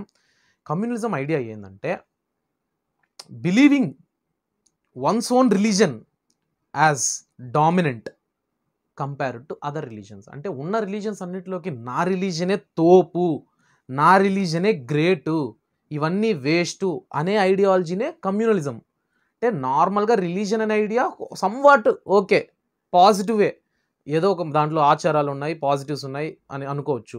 కమ్యూనలిజం ఐడియా ఏంటంటే mine is better compare to others, అంటే నా రిలీజనే తోపు కంపేర్ టు అదర్ రిలీజన్స్ అనే మీనింగ్ అనమాట. So the problem becomes more acute when religion is expressed in politics. అంటే పాలిటిక్స్లో రాజకీయాల్లోకి వచ్చినప్పుడే కదా ఇలా జరిగింది. ఎలాగా, ఒక పొలిటికల్ లీడరు స్పీచ్లో చెప్తాడు, ఒక రిలీజియన్ లీడర్, ఏ రిలీజన్ వదిలేయండి, XYZ అనే రిలీజియన్ లీడర్ వచ్చి ఏమని చెప్తాడు, రెచ్చగొడతాడు అనమాట. మన వాళ్ళకి అక్కడ ప్రాబ్లమ్స్ జరుగుతున్నాయి, మన వాళ్ళని ఇక్కడ తొక్కేస్తున్నారు, మన వాళ్ళకి దీంట్లో అర్హత లేదు, దాంట్లోకి ఎంట్రీ లేదు, ఇవన్నీ నేను కానీ లీడర్ అయ్యానంటే నేను రప్పిస్తాను అనే ఐడియాతో వీళ్ళు ఆ థాట్స్ చెప్పడం వల్ల వీళ్ళందరూ ఏమనుకుంటారంటే, ఓ మనకు అన్యాయం జరుగుతుందా అని ఒక రాడికల్ ఇజం అనేది స్టార్ట్ అయిపోతుంది అనమాట. అదర్ రిలీజన్స్ మీద ద్వేషం స్టార్ట్ అవుతుంది. వీళ్ళంతా మాదే, మేమంతా యూనిటీ, మాతో ఇంకెవరు కలవకూడదు, మా రిలీజన్లో అవుటర్స్ రాకూడదు, అది మ్యారేజ్ విషయంలో కావచ్చు, ఫ్రెండ్షిప్ విషయంలో కావచ్చు, ఇళ్లలో కూడా మేము రానిము అన్నంత రాడికలిజం స్టార్ట్ అయిపోవడంతో, ఇది నెగిటివ్ కాన్సెప్టే కదా, ఖచ్చితంగా దీన్నే కమ్యూనలిజం అంటారనమాట. అంటే రాజకీయాల నుంచే కదా స్టార్ట్ అయింది కమ్యూనలిజం అనే idea. Okay, next this happens when beliefs of one religion are presented as superior to those other religions. ఇది ఎలా మారుతుందంటే లాస్ట్కి once religion is superior to other religions ఈ ఐడియాగా కన్వర్ట్ అయిపోతుంది. అదే కమ్యూనలిజము. ఇది completely negative to the society కదా. ఇప్పుడు అలా ఉండడం వల్లే కదా, ఇప్పుడు గురించి పక్కన పెడదాం, ఓకే, ఇప్పుడు కూడా తీసుకుందాం ఎగ్జాంపుల్. జమ్మూ కాశ్మీర్లో ఎందుకు ఎప్పుడు టెన్షన్స్ జరుగుతూ ఉంటాయి, టెర్రరిస్టులు వచ్చి ఇప్పుడు రీసెంట్గా పహల్గామ్ అటాక్, ఒక 10 సెకండ్స్లో అయిపోతా. పహల్గామ్ అటాక్ ఏంటి, టెర్రరిస్టులు వచ్చి నువ్వు హిందువా అని అడిగి చంపేశారు. నువ్వు ముస్లిమా, అవును అంటే కూడా ఏంటి ఖురాన్ ఎక్స్ప్లెయిన్ చేయి అని చెప్పి వాడు మాట్లాడితే ఖురాన్ ఆ భాష అప్పుడే వాడిని వదిలేడు, లేదంటే చంపేశాడు. అంటే ఏంటి వేరే రిలీజన్ వాళ్ళు బతకూడదు, నా రిలీజనే సుపీరియర్ అనే మీనింగ్ కదా. ఇదే లాస్ట్కి కమ్యూనలిజం అనేది టెర్రరిజంగా మారుతుందని నాకు అనిపిస్తుంది. తప్పుగా అనుకోకండి, ఏంటి అయిపోతుందా, మారిపోతుందా, ఫిక్సా అని మీరు అనుకోకండి, నాకు అనిపిస్తుంది అంతే కదా. ఈ కమ్యూనలిజం అనే ఐడియా లాస్ట్కి ఎలా అయిపోతుంది, వేరే వాడిని చులకనగా చూసేస్తున్నాం, వేరే రిలీజన్ వాడిని ఒక ఎనిమీ లెక్కనే ట్రీట్ చేస్తున్నాం. That is very very very very negative. Okay, communal politics is based on the idea that religion is the principal base of social community. అంటే ఒక కమ్యూనిటీ వాళ్ళందరూ కలిసి మాదే గొప్ప అనే ఐడియానే కదా కమ్యూనలిజం. ఓకే, ఈ పక్క ఏం లేదు, డైరెక్ట్గా మ్యాటర్లోకి వెళ్తా. The belief is fundamentally ఫ్లాడ్. People of one religion do not have the same interest and aspirations in every context. అంటే ఈ బిలీఫ్ అనేది కంప్లీట్లీ రాంగ్ అనమాట. అంటే డిఫరెంట్ రిలీజన్స్లోంచి అందరూ వచ్చి ఒక గ్రూప్గా కమ్యూనిటీగా ఏర్పడడం అనేది కంప్లీట్లీ రాంగ్ కదా. హిందూస్లోంచి ఒక ఇద్దరు, ముస్లిమ్స్లోకి ఇద్దరు, క్రిస్టియన్స్లోకి ఇద్దరు వచ్చి వీళ్ళ 6 మంది కలిసి ఒక కమ్యూనిటీగా ఏర్పడి కమ్యూనలిజం అనే ఐడియాని డెవలప్ చేస్తారా? లేదు. కమ్యూనలిజం ఐడియా ఆల్మోస్ట్ ఒక రిలీజన్ నుంచే పుడతాది అనమాట. ఒక రిలీజన్ నుంచి ఒక కమ్యూనలిజం, ఇంకో రిలీజన్ నుంచి ఇంకో కమ్యూనిటీ, అలా ఫామ్ అవుతుంది. Okay, communalism can take various forms in politics. రాజకీయాల్లో కమ్యూనలిజం యొక్క పాత్ర ఏందో చూద్దాం. Not that much important for the exam, but for better understanding. ముందే చెప్పేస్తున్నా, హెచ్చరిక. The most common expression of communalism is in everyday beliefs. These routinely involve religious prejudices, stereotypes, and religious communities and belief in the superiority of one's religion over other religion. This is so common that we often fail to notice it even when we believe it in. అంటే ఈ communalism వల్ల ఏం జరుగుతుంది? మత కల్లోలాలు, మత విధ్వంసాలు, అల్లర్లు, గొడవలు, ఇవే కదా జరుగుతుంది. ఇప్పుడు ఒక ఏరియాలో కంప్లీట్ ఒక కమ్యూనిటీ వాళ్ళు ఉన్నారు. అది XYZ రిలీజన్. మీకు అర్థం అవ్వాలంటే నేను రిలీజన్ పేర్లు తీయచ్చు, కానీ నాకే అన్కంఫర్టబుల్గా ఉంది. ఒక XYZ అనే రిలీజన్ వాళ్ళే ఉన్నారు, X అనే రిలీజనే ఉన్నారు ఆ ఏరియా మొత్తం, Y అనే రిలీజన్ వాళ్ళు కొంతమందే ఉన్నారు. అప్పుడు వాళ్ళ మీద దౌర్జన్యాలు, అల్లర్లు, గొడవలు ఇవి జరుగుతూనే ఉంటాయి కదా, జరుగుతూనే ఉంటున్నాయి, చూస్తున్నాం కదా. సో ఇది ఒకటి. Next, a communal mind often leads to a quest for political dominance of one's own religion community. ఈ కమ్యూనలిజం ఐడియా ఎలా అయిపోతుందంటే లాస్ట్కి డామినెంట్గా అయిపోతుంది. నా రిలీజియన్ కమ్యూనిటీ వాళ్ళు నాకే ఓట్ వేయాలి, మాదే గొప్ప, మా వాళ్ళకే. ఇప్పుడు ఒక కమ్యూనిజం ఐడియా ఉండే ఒక లీడరు నిజంగానే పవర్లోకి వచ్చాడంటే ఎలా ఉంటుంది? అతని రిలీజియన్కి మాత్రమే కదా ఫేవర్గా ఉంటాడు, వేరే రిలీజియన్స్ వాళ్ళని పట్టించుకోడు కదా. కమ్యూనలిజం ఆ ఐడియా ఉండే పర్సన్ లీడరు పవర్లోకి వస్తే అర్థమవుతుందా? ఇది ఈజ్ ఆల్సో నెగిటివ్ కదా. ఎందుకంటే డెమోక్రటిక్ సొసైటీలో అందరికీ పాత్ర ఉంది కదా, అందరికీ బెనిఫిట్స్ ఈక్వల్గా జరగాలి కదా. అది.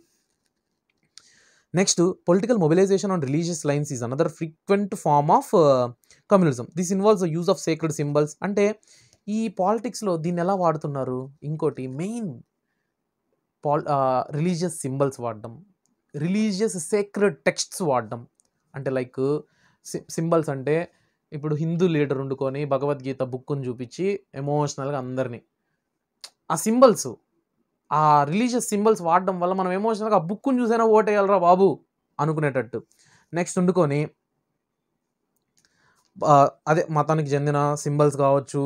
నెక్స్ట్ వండుకొని వాళ్ళల్లో ఉండే ఆ పేట్రియార్కియల్ ఫీలింగ్, ఆ రిలీజియస్ ఫీలింగ్ని బయట తీసి అలా ఎమోషనల్గా చేయడం వల్ల కూడా నెగిటివే జరుగుతుంది. ఎలాగా? అప్పుడు వాళ్ళ లీడర్కే వేస్తున్నాడు. అంటే బాగా గమనించాల్సింది ఏంటంటే ఆ పొలిటికల్ లీడర్ వాళ్ళ కమ్యూనిటీ నుంచి వచ్చాడు, అంతేగాని వాడి మైండ్ వాళ్ళంత పవిత్రం ఉంటుందో ఉండదో? ఒక రిలీజన్లో ఉండే వాళ్ళు అందరూ మంచోళ్ళని చెప్పగలుగుతామా? లేదు. ఒక్కొక్క మనిషి ఒక్కొక్కలా ఉంటాడు, అది విషయం. Okay, sometimes communalism takes its most ugly form of communal violence, riots, మసాక్రే.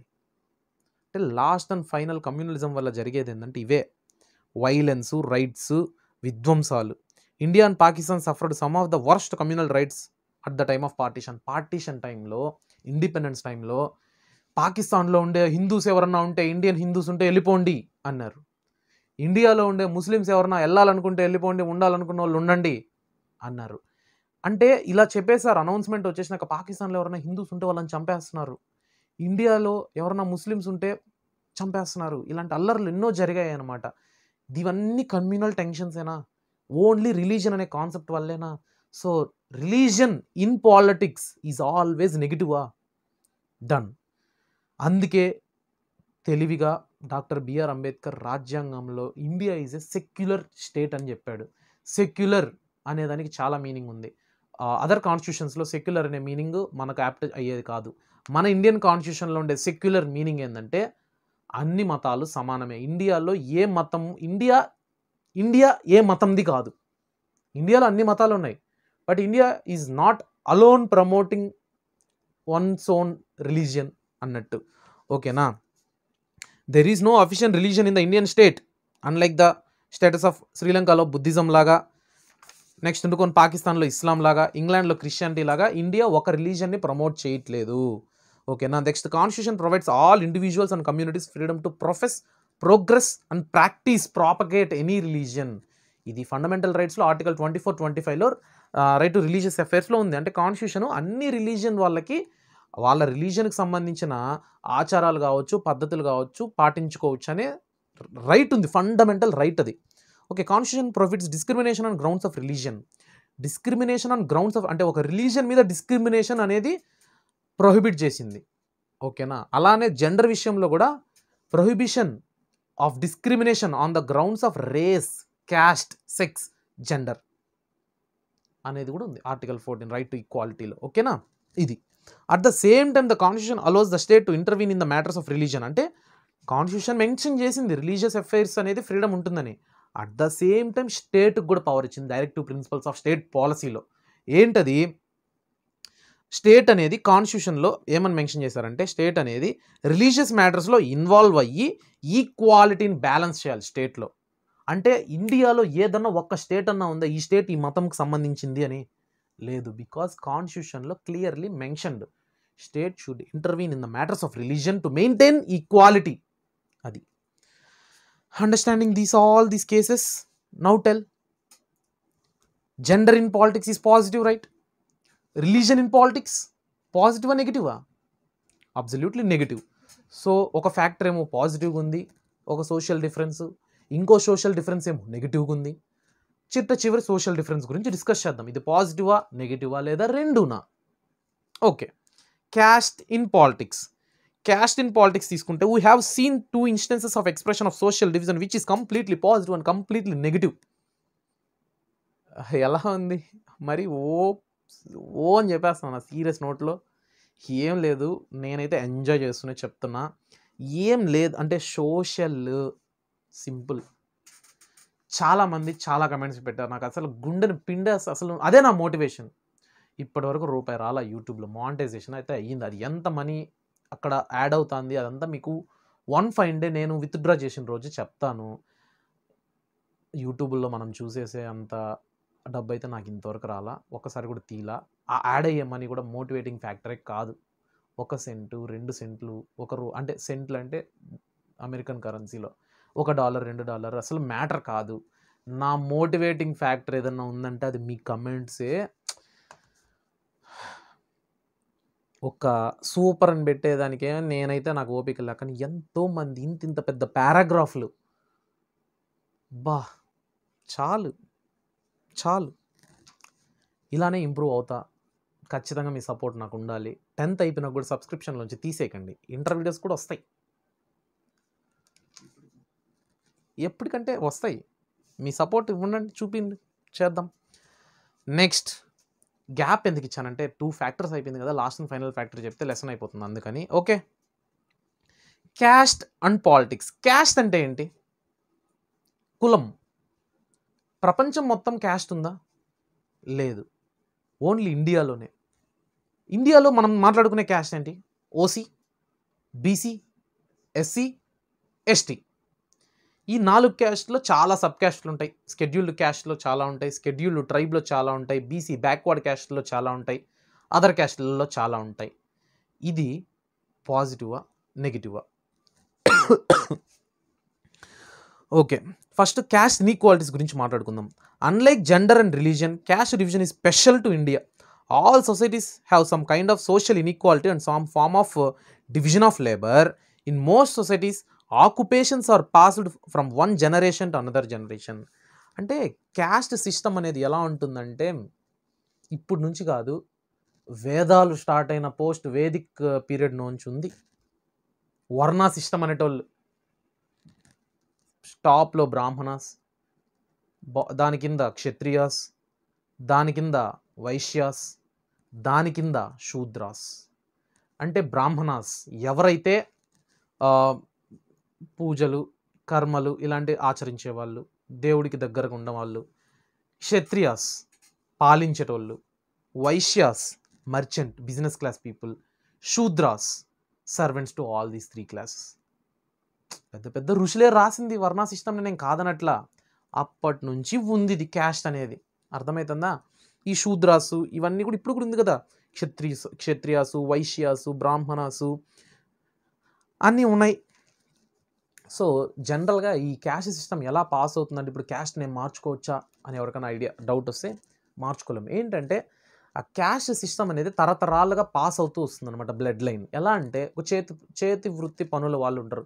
ఇప్పుడు కుమ్మరోళ్ళు అంటారు, కుండలు తయారు చేస్తారు. తాత కుండలు తయారు చేస్తాడు, అది అలానే పాస్ అవుతాడు. కొడుకు పాస్ అవుతే కొడుకులు తయారు చేస్తారు, కొడుకు తర్వాత మనవడు, అందరూ అలానే చేస్తారు. చేయాలని రూల్ ఏం లేదు. ఇప్పుడు ఎడ్యుకేషన్ సిస్టమ్ రావడంతో చాలామంది వాళ్ళ చేతి వృత్తి పనులను ఆపేసి చదువుకొని మంచి జాబ్ శాలరీస్ తీస్తున్నారు. బట్ స్టిల్ ఇలా కుండలు తయారు చేసే వాళ్ళందరినీ కుమ్మరోళ్ళు, అర్థమవుతుంది. అలా ఒక క్యాస్ట్. ఇంకా చాలా చాలా ఉన్నాయి నాకు గుర్తు. వడ్రంగి పని చేసే వాళ్ళందరినీ వడ్రంగులు, చెక్క పని ఆచారులు, ఇలా ఉంటాయి. బ్రాహ్మణస్ ఉన్నాయి కదా. ఇవి ఇలా పాస్ అవుతూ వచ్చేసింది. ఎవరు ఆ పని ఇప్పుడు చేయట్లా, చదువుకునేసి మంచి మంచి జాబ్స్ చేస్తున్నారు. బట్ స్టిల్ అది అలా పాస్ అయ్యి అది అలా క్యాస్ట్గా నిలబడింది అనమాట. ఇది పాజిటివా నెగిటివా అంటే before independence, after independence some time period చాలా నెగిటివ్. మీకు తెలుసో తెలీదో ఎన్నో స్టోరీస్ తెలిసి ఉంటుందిలే, ఎవరికి తెలియకుండా ఉంటుంది. ఒక లో క్యాస్ట్ పీపుల్ ఊర్లోకి రాకూడదు, ఊర్లోకి నడుచుకొస్తే చెప్పులు తీసి సంకలో పెట్టుకొని రావాలి, బావిలో నీళ్లు ముంచుకోకూడదు. శ్యామ్ సింగ్ రాయ్ మూవీ చూసారు కదా, బావిలో నీళ్లు ముంచుకోకూడదు, ఇలా చాలా. షర్ట్ వేసుకోకూడదు ఊర్లోకి వచ్చినప్పుడు, ఊరికి అవతలే ఉండాలి లో క్యాస్ట్ పీపుల్. ఇలాంటివన్నీ ఉండేవి క్యాస్ట్ డిఫరెన్సెస్ ఉండడం వల్ల. జనరల్గా క్యాస్ట్ అనేది ఎకనామిక్ కూడా లింక్ అయి ఉంటుంది. అంటే రాజులు, ల్యాండ్ లార్డ్స్ అంతా, జమీందారులు, వీళ్ళంతా హై క్యాస్ట్ గాను, ఏం ల్యాండ్ లేకుండా ఉండే వాళ్ళందరూ లో క్యాస్ట్ గాను, ఇలా కూడా సిచ్యువేషన్ ఉండేదన్నమాట. ఓకే, ఈ జనరలైజ్డ్గా మాట్లాడుకోవడం వదిలేసి అందరికీ తెలిసిందే క్యాస్ట్ సిస్టమ్ అనేది. Okay, caste system was based on exclusion and discrimination against out caste group. ఓకేనా, ఇదే కదా మనం మాట్లాడుకునింది. They were subject to the inhuman practice of untouchability అంటరానితనమే కదా, చెప్పాను కదా ఇంతసేపు. షర్ట్ వేసుకోకూడదు, తాకకూడదు, వాటర్ ముంచుకోకూడదు, స్కూల్లోకి ఎంటర్ అవ్వకూడదు. సో ఇలాంటి వాటిని అపోజ్ చేస్తూనే ఉన్నారు freedom fighters before independence, since before independence. For example Mahatma Gandhi, doctor BR Ambedkar, Jyotirao Phule, Periyar Ramakrishna స్వామి, నాయ్కర్, వీళ్ళంతా అంతే కదా. డాక్టర్ బిఆర్ అంబేద్కర్కి ఈ ప్రాబ్లమ్స్ అన్నీ చూసి కాలింది. ఎవ్వరు ఏలు పెట్టి కదిలించలేనంత పవర్ఫుల్ కాన్స్టిట్యూషన్ని రాసి పడేశాడు. అవునా, దాంట్లో clearly mentioned prohibition on discrimination on grounds of race, caste, sex, religion, gender. అంటే ఎవడైనా అది ప్రాక్టీస్ చేసినప్పుడు ఇంకా జైలే, ఎందుకంటే ఫండమెంటల్ రైట్ని వైలేట్ చేసినట్టు అవుతుంది. Okay, partly due to their effort and partly due to their other socio economic changes, caste and caste system in modern India have undergone great changes. అంటే కొన్ని లీడర్స్ వల్ల ఎఫర్ట్స్ కావచ్చు, కొన్ని సామాజిక అభివృద్ధి వల్ల కావచ్చు, ఈ క్యాస్ట్ సిస్టమ్ అనేది డెవలప్ అవుతూ వచ్చింది. ఇప్పుడున్న సినారియో మాట్లాడుకోవాలంటే, ఇందా నేను ఒక సిచ్యువేషన్ చెప్పిన, హెవీ ల్యాండ్స్ ఉండేవాళ్ళు, బాగా రిచ్ ఉండేవాళ్ళని హై క్లాస్ పీపుల్ గాను, హై క్యాస్ట్ గాను ప్రిఫర్ చేస్తాను. కానీ ఇప్పుడు తీసుకున్నట్టయితే scheduled tribe people much more richer than other caste people. ఇది రియల్ ఇప్పుడున్న సొసైటీలో మీరు గమనించండి. ఎందుకంటే రిజర్వేషన్ వల్ల వాళ్ళకి ఆపర్చునిటీస్ అనేది ఎక్కువ వచ్చాయి. ఏదైనా గవర్నమెంట్ ఎగ్జామ్ తీసుకున్నట్టయితే రిజర్వేషన్లో టాప్ మార్క్స్ వచ్చిన ఒక మంచి పర్సన్ కంటే 10 మార్కులు తక్కువ వచ్చిన రిజర్వేషన్ ఉన్న లో క్యాస్ట్ పీపుల్కి జాబ్ వస్తుంది. ఆ జాబ్ వాళ్ళు బాగా యూటిలైజ్ చేసుకోవడం వల్ల గవర్నమెంట్ జాబ్ వచ్చి మంచి శాలరీస్ తీసుకొని మంచిగా అభివృద్ధి చెంది వాళ్ళ తరాలు బాగా సెటిల్ అయిపోయింది. కానీ బాగా చదివే మంచి రిజర్వేషన్కి దగ్గరలో వచ్చి ఆ బార్డర్ టచ్ అవ్వకపోయినా, అంటే ఇప్పుడు ఫర్ ఎగ్జాంపుల్ ఓసీకి 99 రావాలి 100కి, బీసీకి 98 రావాలి, ఎస్సీకి 70 రావాలి, ఎస్టీకి 50 రావాలి. ఇప్పుడు ఓసీ క్యాండిడేట్కి 95 వచ్చింది, ఎస్సీ క్యాండిడేట్కి 75 వచ్చింది. కానీ ఓసీ క్యాండిడేట్కి జాబ్ రాదు, ఎస్సీ క్యాండిడేట్కి జాబ్ వస్తుంది. రిజర్వేషన్ కొద్దిగా పాజిటివ్ కదా, ఆ కమ్యూనిటీ అయితే లేసింది కదా, టాప్లోకి వెళ్ళింది కదా, వాళ్ళకి పాజిటివ్, వీళ్ళకి నెగిటివ్. ఎందుకంటే మెరిట్కి అర్హత లేదని, అది matter. Okay, with economic development, large scale urbanisation అంటే పట్టణీకరణ జరగడంతో, అభివృద్ధి టౌన్స్ సిటీస్ రావడంతో, నెక్స్ట్ ఎకనామిక్ డెవలప్మెంట్ జరగడంతో, లిటరసీ రేట్ పెరగడంతో, ఎడ్యుకేషన్ అనే దానికి ఇంపార్టెన్స్ పెరిగి అందరూ చదువుకోవడంతో క్యాస్ట్ సిస్టమ్ అనేది మెల్లగా తగ్గిపోతూ వచ్చిందనమాట. ఆక్యుపేషనల్ మొబిలిటీ వల్ల, అంటే ఇప్పుడు ఒక పల్లెటూర్లలో ఉంటే ఆ క్యాస్ట్ సిస్టమ్ ఉంటుంది, అక్కడ జాబ్ వచ్చే సిటీలోకి వచ్చినాక నీ పక్క రూమ్మేట్ హాస్టల్ బెడ్మేట్ ఏ క్యాస్టో నీకే తెలియదు. నువ్వు కాలేజీలో కూర్చొని చదివేటప్పుడు నీ బెంచ్ మేట్ ఏ క్యాస్టో నీకు తెలియదు. అలా మిక్స్ అయిపోయి క్యాస్ట్ని అంత పట్టించుకోవడం తగ్గిపోయిందనమాట. బట్ స్టిల్ రూట్స్లో ఇంకా ఉంది. కొన్ని విలేజెస్లో స్టిల్ నువ్వు ఏం కులం అబ్బా, ఏమిటోళ్ళబ్బా మీరు, వినే ఉంటారు, ఏమిటోళ్ళు మీరు అంటే ఏం క్యాస్ట్కి సంబంధించిన వాళ్ళు మీరు అనేసి మీనింగ్. ఎందుకంటే దానివల్ల వాళ్ళకి ఏం లాభం లేదు. తెలుసుకుందాం, మనోడైతే కొద్దిగా ఏదైనా ఇద్దాం, సోడానో జ్యూసో థమ్స్అప్ అట్లా. The old notion of caste hierarchy are breaking down. మెల్లమెల్లగా క్యాస్ట్ ఫీలింగ్ అనేది తగ్గిపోతూ వస్తుంది. ఓకే, ఈ పేజ్ నెంబర్ 78లో ఈ మ్యాటర్ మొత్తం ఏం అవసరం లేదు. ఈ పై చార్ట్ చూడండి, ఇది కూడా ఎగ్జామ్లోకి వచ్చింది ఒకసారి. హిందూస్ 79.8% ఉన్నారు ఇండియాలో, ముస్లిమ్స్ 14.2% ఉన్నారు, క్రిస్టియన్స్ 2.3% ఉన్నారు, సిక్స్ 1.7% ఉన్నారు, అదర్ రిలీజియన్స్ 2% ఉన్నారు. ఇది 2011 సెన్సస్ ప్రకారం ఇండియన్ పాపులేషన్ రిలీజియస్ పరంగా డిఫరెన్స్ డేటా. దీని మీద క్వశ్చన్స్ ఎలా అడుగుతారంటే, which religion is the most populated religion in India? Hindus. Which religion is the second top religion in India according to population? Muslim. అలా అడుగుతారు క్వశ్చన్స్, చూసుకోండి. Okay, turn the page. Urban ఏరియాస్లో మీరు తీసుకున్నట్టయితే, ఇప్పుడు క్యాస్ట్లోకి వచ్చేసినాం, మళ్ళీ క్యాస్ట్ ఇన్ పాలిటిక్స్ లెసన్లోకి వచ్చేసినాం. అర్బన్ ఏరియాస్లో మీరు తీసుకున్నట్టయితే సొసైటీలో మనం ఇట్లా నడుచుకుంటూ పోతూ ఉంటాం. మెట్రో స్టేషన్లో మన పక్కన మెట్రోలో ఏ అమ్మాయి కూర్చున్నాడో ఏ అబ్బాయి కూర్చున్నాడో చూస్తామే కానీ వాడు ఏ క్యాస్ట్ని మనం గుర్తించం, పట్టించుకోం జనరల్గా. అర్థమవుతుందా? అదే విలేజెస్లో తీసుకుంటే, ఇంకా రూరల్ ఏరియాస్లో తీసుకుంటే ఇంకా ఐడియాలజీ స్టిల్ సమ్వాట్ కంటిన్యూయింగ్ అనమాట, కంటిన్యూ అవుతుంది. The Constitution of India prohibited any caste-based discrimination and laid down the foundations of policies to reserve the injustice of the caste system. ఇందాక నేను చెప్పాను చూడండి, article 14, 15 prohibition on discrimination on the grounds of race, caste, sex. ఆ caste అనే పాయింట్కి ఇంత ఉంది. ఓకేనా? Yet caste has not disappeared from contemporary India. Some of the older aspects of caste have perish. అంటే కంప్లీట్గా నిర్మూలించలేకపోయినా కొద్ది కొద్దిగా మాత్రం క్యాస్ట్ అనేది తగ్గిపోయింది. ఏడో కొద్దిగా ఉందంతే. Okay, even now most people marry within their own caste. Okay, still ఇలా ఉంది. ఎక్కడ మనం క్యాస్ట్ని పట్టించుకుంటామో చెప్తాను వినండి. మ్యారేజ్ మన కులంలోనే చేసుకోవాలి, మన మతం అనేది ఓకే, హిందూనే చేసుకోవాలి, హిందూ ముస్లింని చేసుకోవాలనే థాట్ కొంతమందికి వస్తుంది. హిందూనే చేసుకోవాలి, మళ్ళీ దాంట్లో రెస్ట్రిక్షన్స్, మన కులం వాళ్ళనే చేసుకోవాలి, మన క్యాస్ట్ వాళ్ళనే చేసుకోవాలి మ్యారేజెస్లో కావచ్చు. ఇది మెయిన్ మనం గమనించేది మ్యారేజెస్లో. నెక్స్ట్ ఉండుకొని, even now most of the people marry within their own caste. Untouchability has not yet ended completely despite constitutional provision. Okay, అంటే అన్టచబిలిటీ స్టిల్ నిర్మూలించలేదు. ఓకే, మ్యారేజెస్లో ఇంకా మన క్యాస్ట్ వాళ్ళే చేసుకోవాలి అనే ఐడియాలజీ ఉంది. ఇంతసేపు మనం మాట్లాడుకున్నాం, క్యాస్ట్ని ఎక్కువ పట్టించుకునేది లేదు. ఈ ఎరాలో ఎడ్యుకేషన్ రావడం వల్ల, డెవలప్మెంట్ రావడం వల్ల, అర్బనైజేషన్ జరగడం వల్ల క్యాస్ట్ సిస్టమ్ అనేది తగ్గింది. కానీ ఎప్పుడైతే పెళ్లి చేసుకోవాలని ఆలోచన వస్తుందో, ఇలాంటి థింకింగ్ అప్పుడంతా ఫ్యామిలీస్ మన క్యాస్ట్లోనే ఎతుకుదాం అంటారు. అది కూడా ఇప్పుడు మెల్లమెల్లగా పోతుంది. మంచి వాళ్ళు అయితే చాలు. ఎందుకంటే ఏ న్యూస్ చూస్తున్నాంగా, వైఫ్ హస్బెండ్ని చంపేస్తుంది, హస్బెండ్ వైఫ్ని చంపేస్తున్నాడు, ఏం జరుగుతుందో ఏమో. అంటే ఇప్పుడు మన క్యాస్ట్లో ఉండే వాళ్ళనే చేసుకోవాలి, చేసుకుంటే ఏం కాదా? గ్యారంటీ ఇవ్వగలుగుతామా? క్యాస్ట్లే ఏంలే ఇప్పుడు ఈ కాలంలో. అబ్బాయి అమ్మాయి కావాలంతే, అమ్మాయి అబ్బాయి కావాలంతే పెళ్ళికి. Effects of centuries of advantages and disadvantages continue to be felt today. The caste group that had access to education under the old system have done very well in acquiring modern education as well. ఇది నేను చెప్పా reservation గురించి. అంటే caste వల్ల కొన్ని positives ఉన్నాయి, reservation రావడం వల్ల వాళ్ళు అభివృద్ధి చెందుతున్నారు, ఎడ్యుకేషన్ అనేది ఇంప్రూవ్ అవుతుంది. ఎడ్యుకేషన్ ఫీల్డ్లో నెగిటివ్స్ ఉన్నాయి. ఏంటి? ఇలా మ్యారేజెస్ అనే కాన్సెప్ట్ దగ్గర గొడవలు జరుగుతాయి. ఒక మ్యారేజ్ ఇంటర్ క్యాస్ట్ మ్యారేజ్ అంటారు.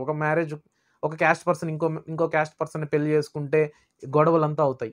దానికి కూడా కాన్స్టిట్యూషన్ పరంగా, గవర్నమెంట్ పరంగా చాలా యాక్ట్స్. స్పెషల్ మ్యారేజెస్ యాక్ట్ అంటే ఒక రిలీజన్ వాళ్ళు ఇంకో రిలీజన్, ఒక క్యాస్ట్ వాళ్ళు ఇంకో క్యాస్ట్ వాళ్ళని పెళ్లి చేసుకుని according to special marriages act చేసుకుంటే వాళ్ళకి కొన్ని సేఫ్ గార్డ్స్ ఉంటాయి.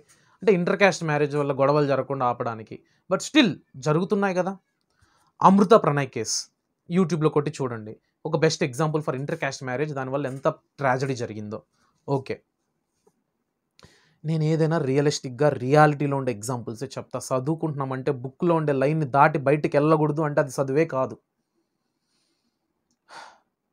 మనం ఏం చదువుతున్నా రియల్ లైఫ్లో ఉన్న ఫ్యాక్టర్స్ని ఎగ్జాంపుల్స్ని అబ్జర్వ్ చేయాలి. ఓ అవును కదా జరుగుతూనే ఉంది, ఇలా ఉంది అలా ఉందని అబ్జర్వ్ చేస్తేనే అది మనకి ఎక్కుతుంది. That's it. ఏంటి సోది చెప్తున్నాడని మాత్రం అనుకోకండి, ఇది చాలా ఇంపార్టెంట్ కాబట్టి రియల్ లైఫ్ ఎగ్జాంపుల్స్ నేను చెప్తూ ఉంటాను. Next caste in politics. ఇప్పుడు క్యాస్ట్లో ఉండే ఇన్ఈక్వాలిటీస్ చూసాము. Next positive factors, negative factors. ఇప్పుడు పాలిటిక్స్లోకి వస్తే ఎలా ఉంటుందంటే, when parties choose candidates in elections. ఇప్పుడు ఒక పార్టీ ఉంటుంది, ఆ పార్టీ క్యాండిడేట్స్ని ఎలా సెలెక్ట్ చేసుకుంటుందంటే, ఓ ఈ కాన్స్టిట్యుయెన్సీలో ఈ క్యాస్ట్ వాళ్ళు ఎక్కువ కదా, మనం ఈ క్యాస్ట్ పర్సన్ ఎవరినన్నా మనం క్యాండిడేట్గా నిలబెట్టుకున్నామంటే, మన పార్టీలోకి తీసుకున్నామంటే వాళ్ళ క్యాస్ట్ ఓట్లన్నీ వాడికి పడిపోతాయి అబ్బా. ఇది ఖచ్చితంగా మీరు వినే ఉంటారు, సర్వసాధారణం. టీడీపీ తెలుగుదేశం పార్టీ నారా చంద్రబాబు నాయుళ్ళందరూ ఆయనకి ఓటేయాలి అనే కాన్సెప్ట్ గమనించండి. మీరు పల్లెటూరులోకి వెళ్ళి గమనించండి, నాయుడుస్ అంతా థాట్ అంతా టీడీపీ మీదనే ఉంటుంది. నెక్స్ట్ వైఎస్ఆర్సీపీ పార్టీ జగన్మోహన్ రెడ్డి అంటే రెడ్డిస్ అందరి థాట్ అంతా రెడ్డి ఆ క్యాస్ట్ మీదనే ఉంటుంది, వాళ్ళకే ఓటేద్దామని. అర్థమవుతుంది అంటే నేను ఇందాక రిలీజియన్ మ్యాటర్లో చెప్పినట్టే, ఒక ముస్లిం లీడర్ వచ్చి ఓటు అడిగితే అందరూ ముస్లింకే వేస్తారా అంటే కాదు.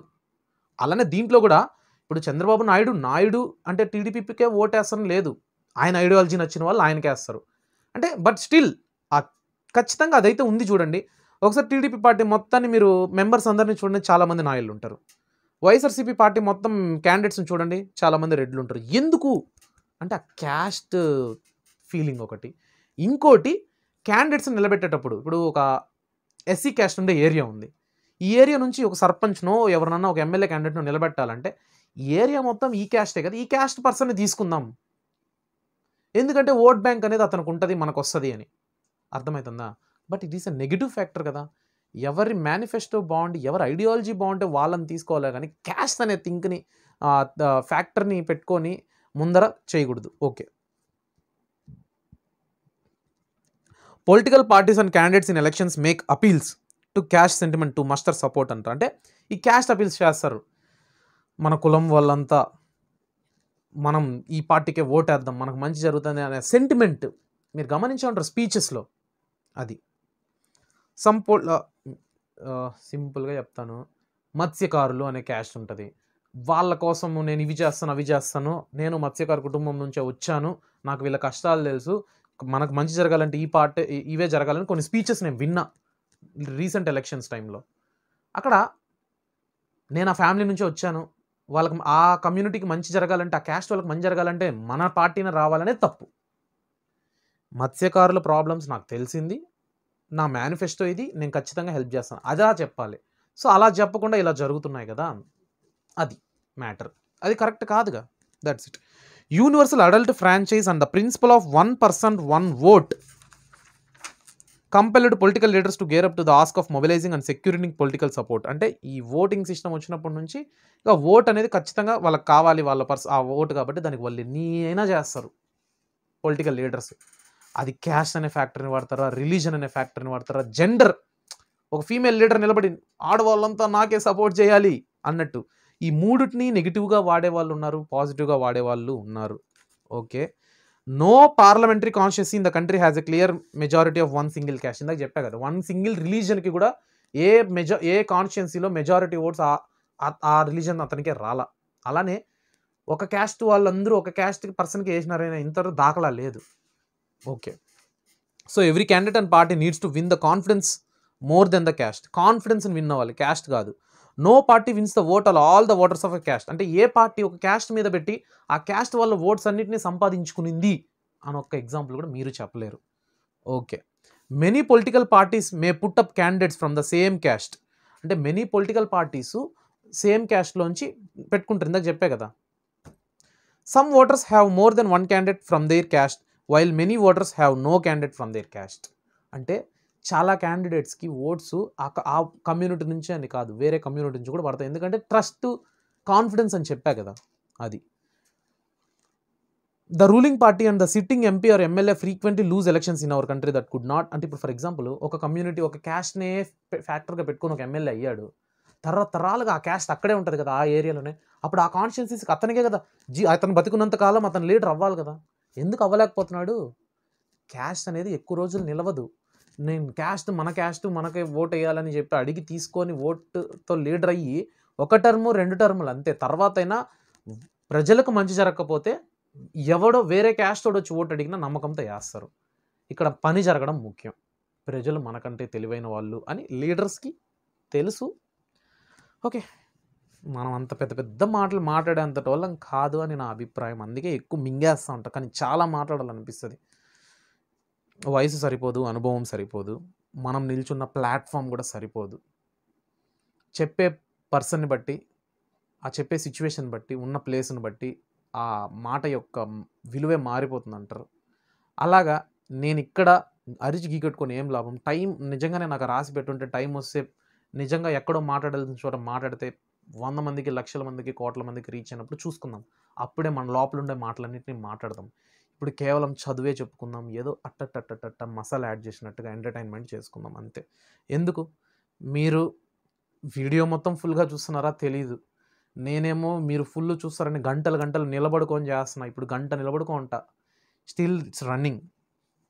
ఎక్కడ కట్స్ ఉండవు. ఎక్కడన్నా మీకు వీడియో కట్ ఉంటుంది. ఎలా ఉంటుందంటే వీడియో స్టోరేజ్ ఫుల్ అయిపోతే కొత్తగా ఆన్ చేయాలే కానీ నేను 10 నిమిషాలు చేసి కట్, ఇంకో 10 నిమిషాలు చేసి కట్ కట్ కట్ కట్ చేసుకొని మెర్జ్ చేసింది కాదు. ఒక్కసారి ఇక్కడ నిలబడుకున్నానంటే లెసన్ అయినాకే అటు వస్తా. I swear. ఇక్కడ బుక్ ఉంది కింద, అందుకే swear on my book. Promise, ఏ రోజు మధ్యలో ఆపేసింది లేదు. ఏరా మా ఓడికి తెలుసు బాగా నా కష్టాలు ఏంటో. Clearly while caste matters in electoral politics, so do many other factors. The voters have strong attachment to political parties, which is often stronger than their attachment to their caste. అంటే ఓటర్స్ ఆ caste అనే factor మీద attach అయిపోరు political పార్టీకి, వాళ్ళ work మీద attach అయి ఉంటారు అనమాట. ఈ క్యాస్ట్ అనే ఫీలింగ్ కంటే ఎక్కువగా people with in the same caste or community have different interest depending on their economic conditions. అంటే ఇందాక మనం మాట్లాడుకున్నప్పుడు ఇప్పుడు బ్రాహ్మిన్స్ అంతా కొత్తగా ఒక రూల్ తీసుకొచ్చారు, అంతా ఇది ఫాలో అవ్వాలని ఏదో వచ్చింది ఆ కమ్యూనిటీలో. అంటే అందరూ బ్రాహ్మిన్స్ దాన్ని పాటించాలని కూడా రూల్లే. ఏమో రిచ్ పీపుల్ రిచ్ బ్రాహ్మిన్స్ ఉంటారు, వాళ్ళు మనకి ఇది ఎందుకులే అనుకోవచ్చు. లేదా పూర్ బ్రాహ్మిన్స్ ఉంటారు, ఇదంతా మన వల్ల అయ్యే పని కాదు, వీళ్ళు ఎవరో రిచ్ బ్రాహ్మిన్స్ తీసుకున్న థాట్ అనుకుంటారు. అంటే based on their financial status they may agree or they may not agree అనమాట. అంటే అందరూ క్యాస్ట్ వాళ్ళు ఒకే ఆట ఆడాలని రూల్ లేదు. దాంట్లో వాళ్ళ ఫైనాన్షియల్ ఫ్యాక్టర్స్, వాళ్ళ ఫ్యామిలీ మ్యాటర్స్ అన్నీ ఇన్వాల్వ్ అవుతాయి. అందరూ ఒకే తాట మీద నడవలేదు ఇంతవరకు. Okay, politics in caste. We have so far looked at what caste does to politics, but it does not mean that there is only a one-way relation between the caste and politics. Politics to influence the caste system and caste identities by bringing them into the political arena. అంటే దీంట్లో చూడండి, positive ఉంది, రిజర్వేషన్లు జరుగుతున్నాయి, అవి negative ఉంది, politicians caste అనే పేరుతో ఓట్ బ్యాంకును దోచేస్తున్నారని. దీంట్లో పాలిటిక్స్లో ఇంకో పాజిటివ్ కూడా ఉంది. ఏంటంటే ఈ అనగతొక్కబడిన కులాల వాళ్ళకి అప్లిఫ్ట్మెంట్ జరుగుతుంది. ఎలా అంటే ఆ క్యాస్ట్లోంచి కొత్తగా పార్టీస్ పుట్టుకురావడము, లేదంటే లీడర్స్ పుట్టుకొచ్చి ఆ కమ్యూనిటీ కోసం పోరాడము, పాటుపడడం. ఇప్పుడు ఆ పార్టీ నుంచి ఎవరైనా లీడర్ అయ్యారనుకోండి, వాళ్ళు వాళ్ళ క్యాస్ట్ని ఇంప్రూవ్ చేసుకోవాలని ట్రై చేస్తారు. అలాగా ఓకేనా. చెప్పకముందు అంటే ఇక్కడ లాస్ట్ పేజ్కి వెళ్ళకముందు ఇక్కడ ఒకటి ఉంది, క్యాస్ట్ ఇన్ఈక్వాలిటీ టుడే. ఇది ఏమంత ఇంపార్టెంట్ కాదు, జస్ట్ ఇక్కడ చూడండి, షెడ్యూల్డ్ ట్రైబ్స్ రూరల్ ఏరియాలో ఎంతమంది ఉన్నారు, అర్బన్ ఏరియాలో ఎంతమంది ఉన్నారు, షెడ్యూల్డ్ క్యాస్ట్ ఎంతమంది ఉన్నారు, జస్ట్ ఇలాంటి డేటా మీద క్వశ్చన్ అడుగుతారు, ఇంకేం ఉండదు అంతే. Okay, last page. Each caste group tries to become bigger by incorporating with in the neighbouring caste. అంటే సబ్ క్యాస్ట్లు అన్నీ కలిసి ఒక పెద్ద క్యాస్ట్గా ఫామ్ అయ్యి వాళ్ళు స్ట్రాంగర్ అవ్వాలనే కోరుకుంటారు అనమాట. అదొక పాజిటివ్ థింగే. Various caste groups are required to enter into a coalition with other caste or communities అంతా enter into dialogue and negotiation. అంటే ఏం లేదు, ఇప్పుడు క్యాస్ట్ పేర్లు ఎంత నాకు రావే, కానీ ఇవి తెలుసు. సబ్ క్యాస్ట్లు ఉంటాయి. ఇప్పుడు ఒకటే క్యాస్ట్ ఎస్సీ, దాంట్లో 100 క్యాస్ట్లు ఉంటాయి. వీళ్ళందరూ మనందరం ఎస్సీనే కదా, మనందరం ఒక సంఘంగా ఫామ్ అయ్యి మనం ఒక స్ట్రాంగ్ కమ్యూనిటీగా ఉందాము అనే ఐడియాలజీ అనేది వాళ్ళ అప్లిఫ్ట్మెంట్కి దారితీస్తుంది, వాళ్ళ ఎంపవర్మెంట్కి దారితీస్తుంది, వాళ్ళ అభివృద్ధికి దారితీస్తుంది. అవునా, నువ్వు ఎస్సీనే, నేను ఎస్సీ, కానీ ఎస్సీలో నేను తోపు, నువ్వు వేస్ట్ అనే ఐడియాలజీ అనేది తొక్కేస్తుంది అందరినీ. ఎక్కువ మంది ఐకమత్యంగా ఉంటే ఏం చేస్తుంది, అందరూ ఒకడు అరిస్తే ఏముండదు, 100 మంది అరిస్తే. అంటే ఇప్పుడు నేను నా ముందర ఎవడు లేడు, ఒకడికో ఇద్దరికో లెసన్ చెప్పేది వేరు. ఇప్పుడు నా వీడియోస్ 5,000 మంది 10,000 మంది చూస్తున్నారంటే ఇప్పుడు నిజంగా మా ఇంటికి 10,000 మంది వచ్చేసి వింటే నా లెసన్. అద్భుతం, వైరల్. ఏపీ తెలంగాణ నా గురించే మాట్లాడుకుంటుంది, అవునా కాదా? నిజమే కదా, నేనేం జోక్ చేయట్లేదు. అలాగా యూనిటీ, ఇక్కడంతా మ్యాటర్ ఆఫ్ యూనిటీ. అట్లా అన్ని సబ్ క్యాస్ట్ల వాళ్ళు కలిసి ఒక మేజర్ క్యాస్ట్గా ఫామ్ అయ్యి ఒక కమ్యూనిటీగా ఫామ్ అయితే దే కెన్ వాయిస్ మోర్, అవునా, they can shout more about their rights. New kind of caste groups have come up in the political arena like backward and forward caste. అంటే backward క్యాస్ట్లుగా, forward క్యాస్ట్లుగా కొత్తగా పుట్టుకొచ్చాయి అనమాట. Thus caste plays different kinds of roles in politics, positive and negative.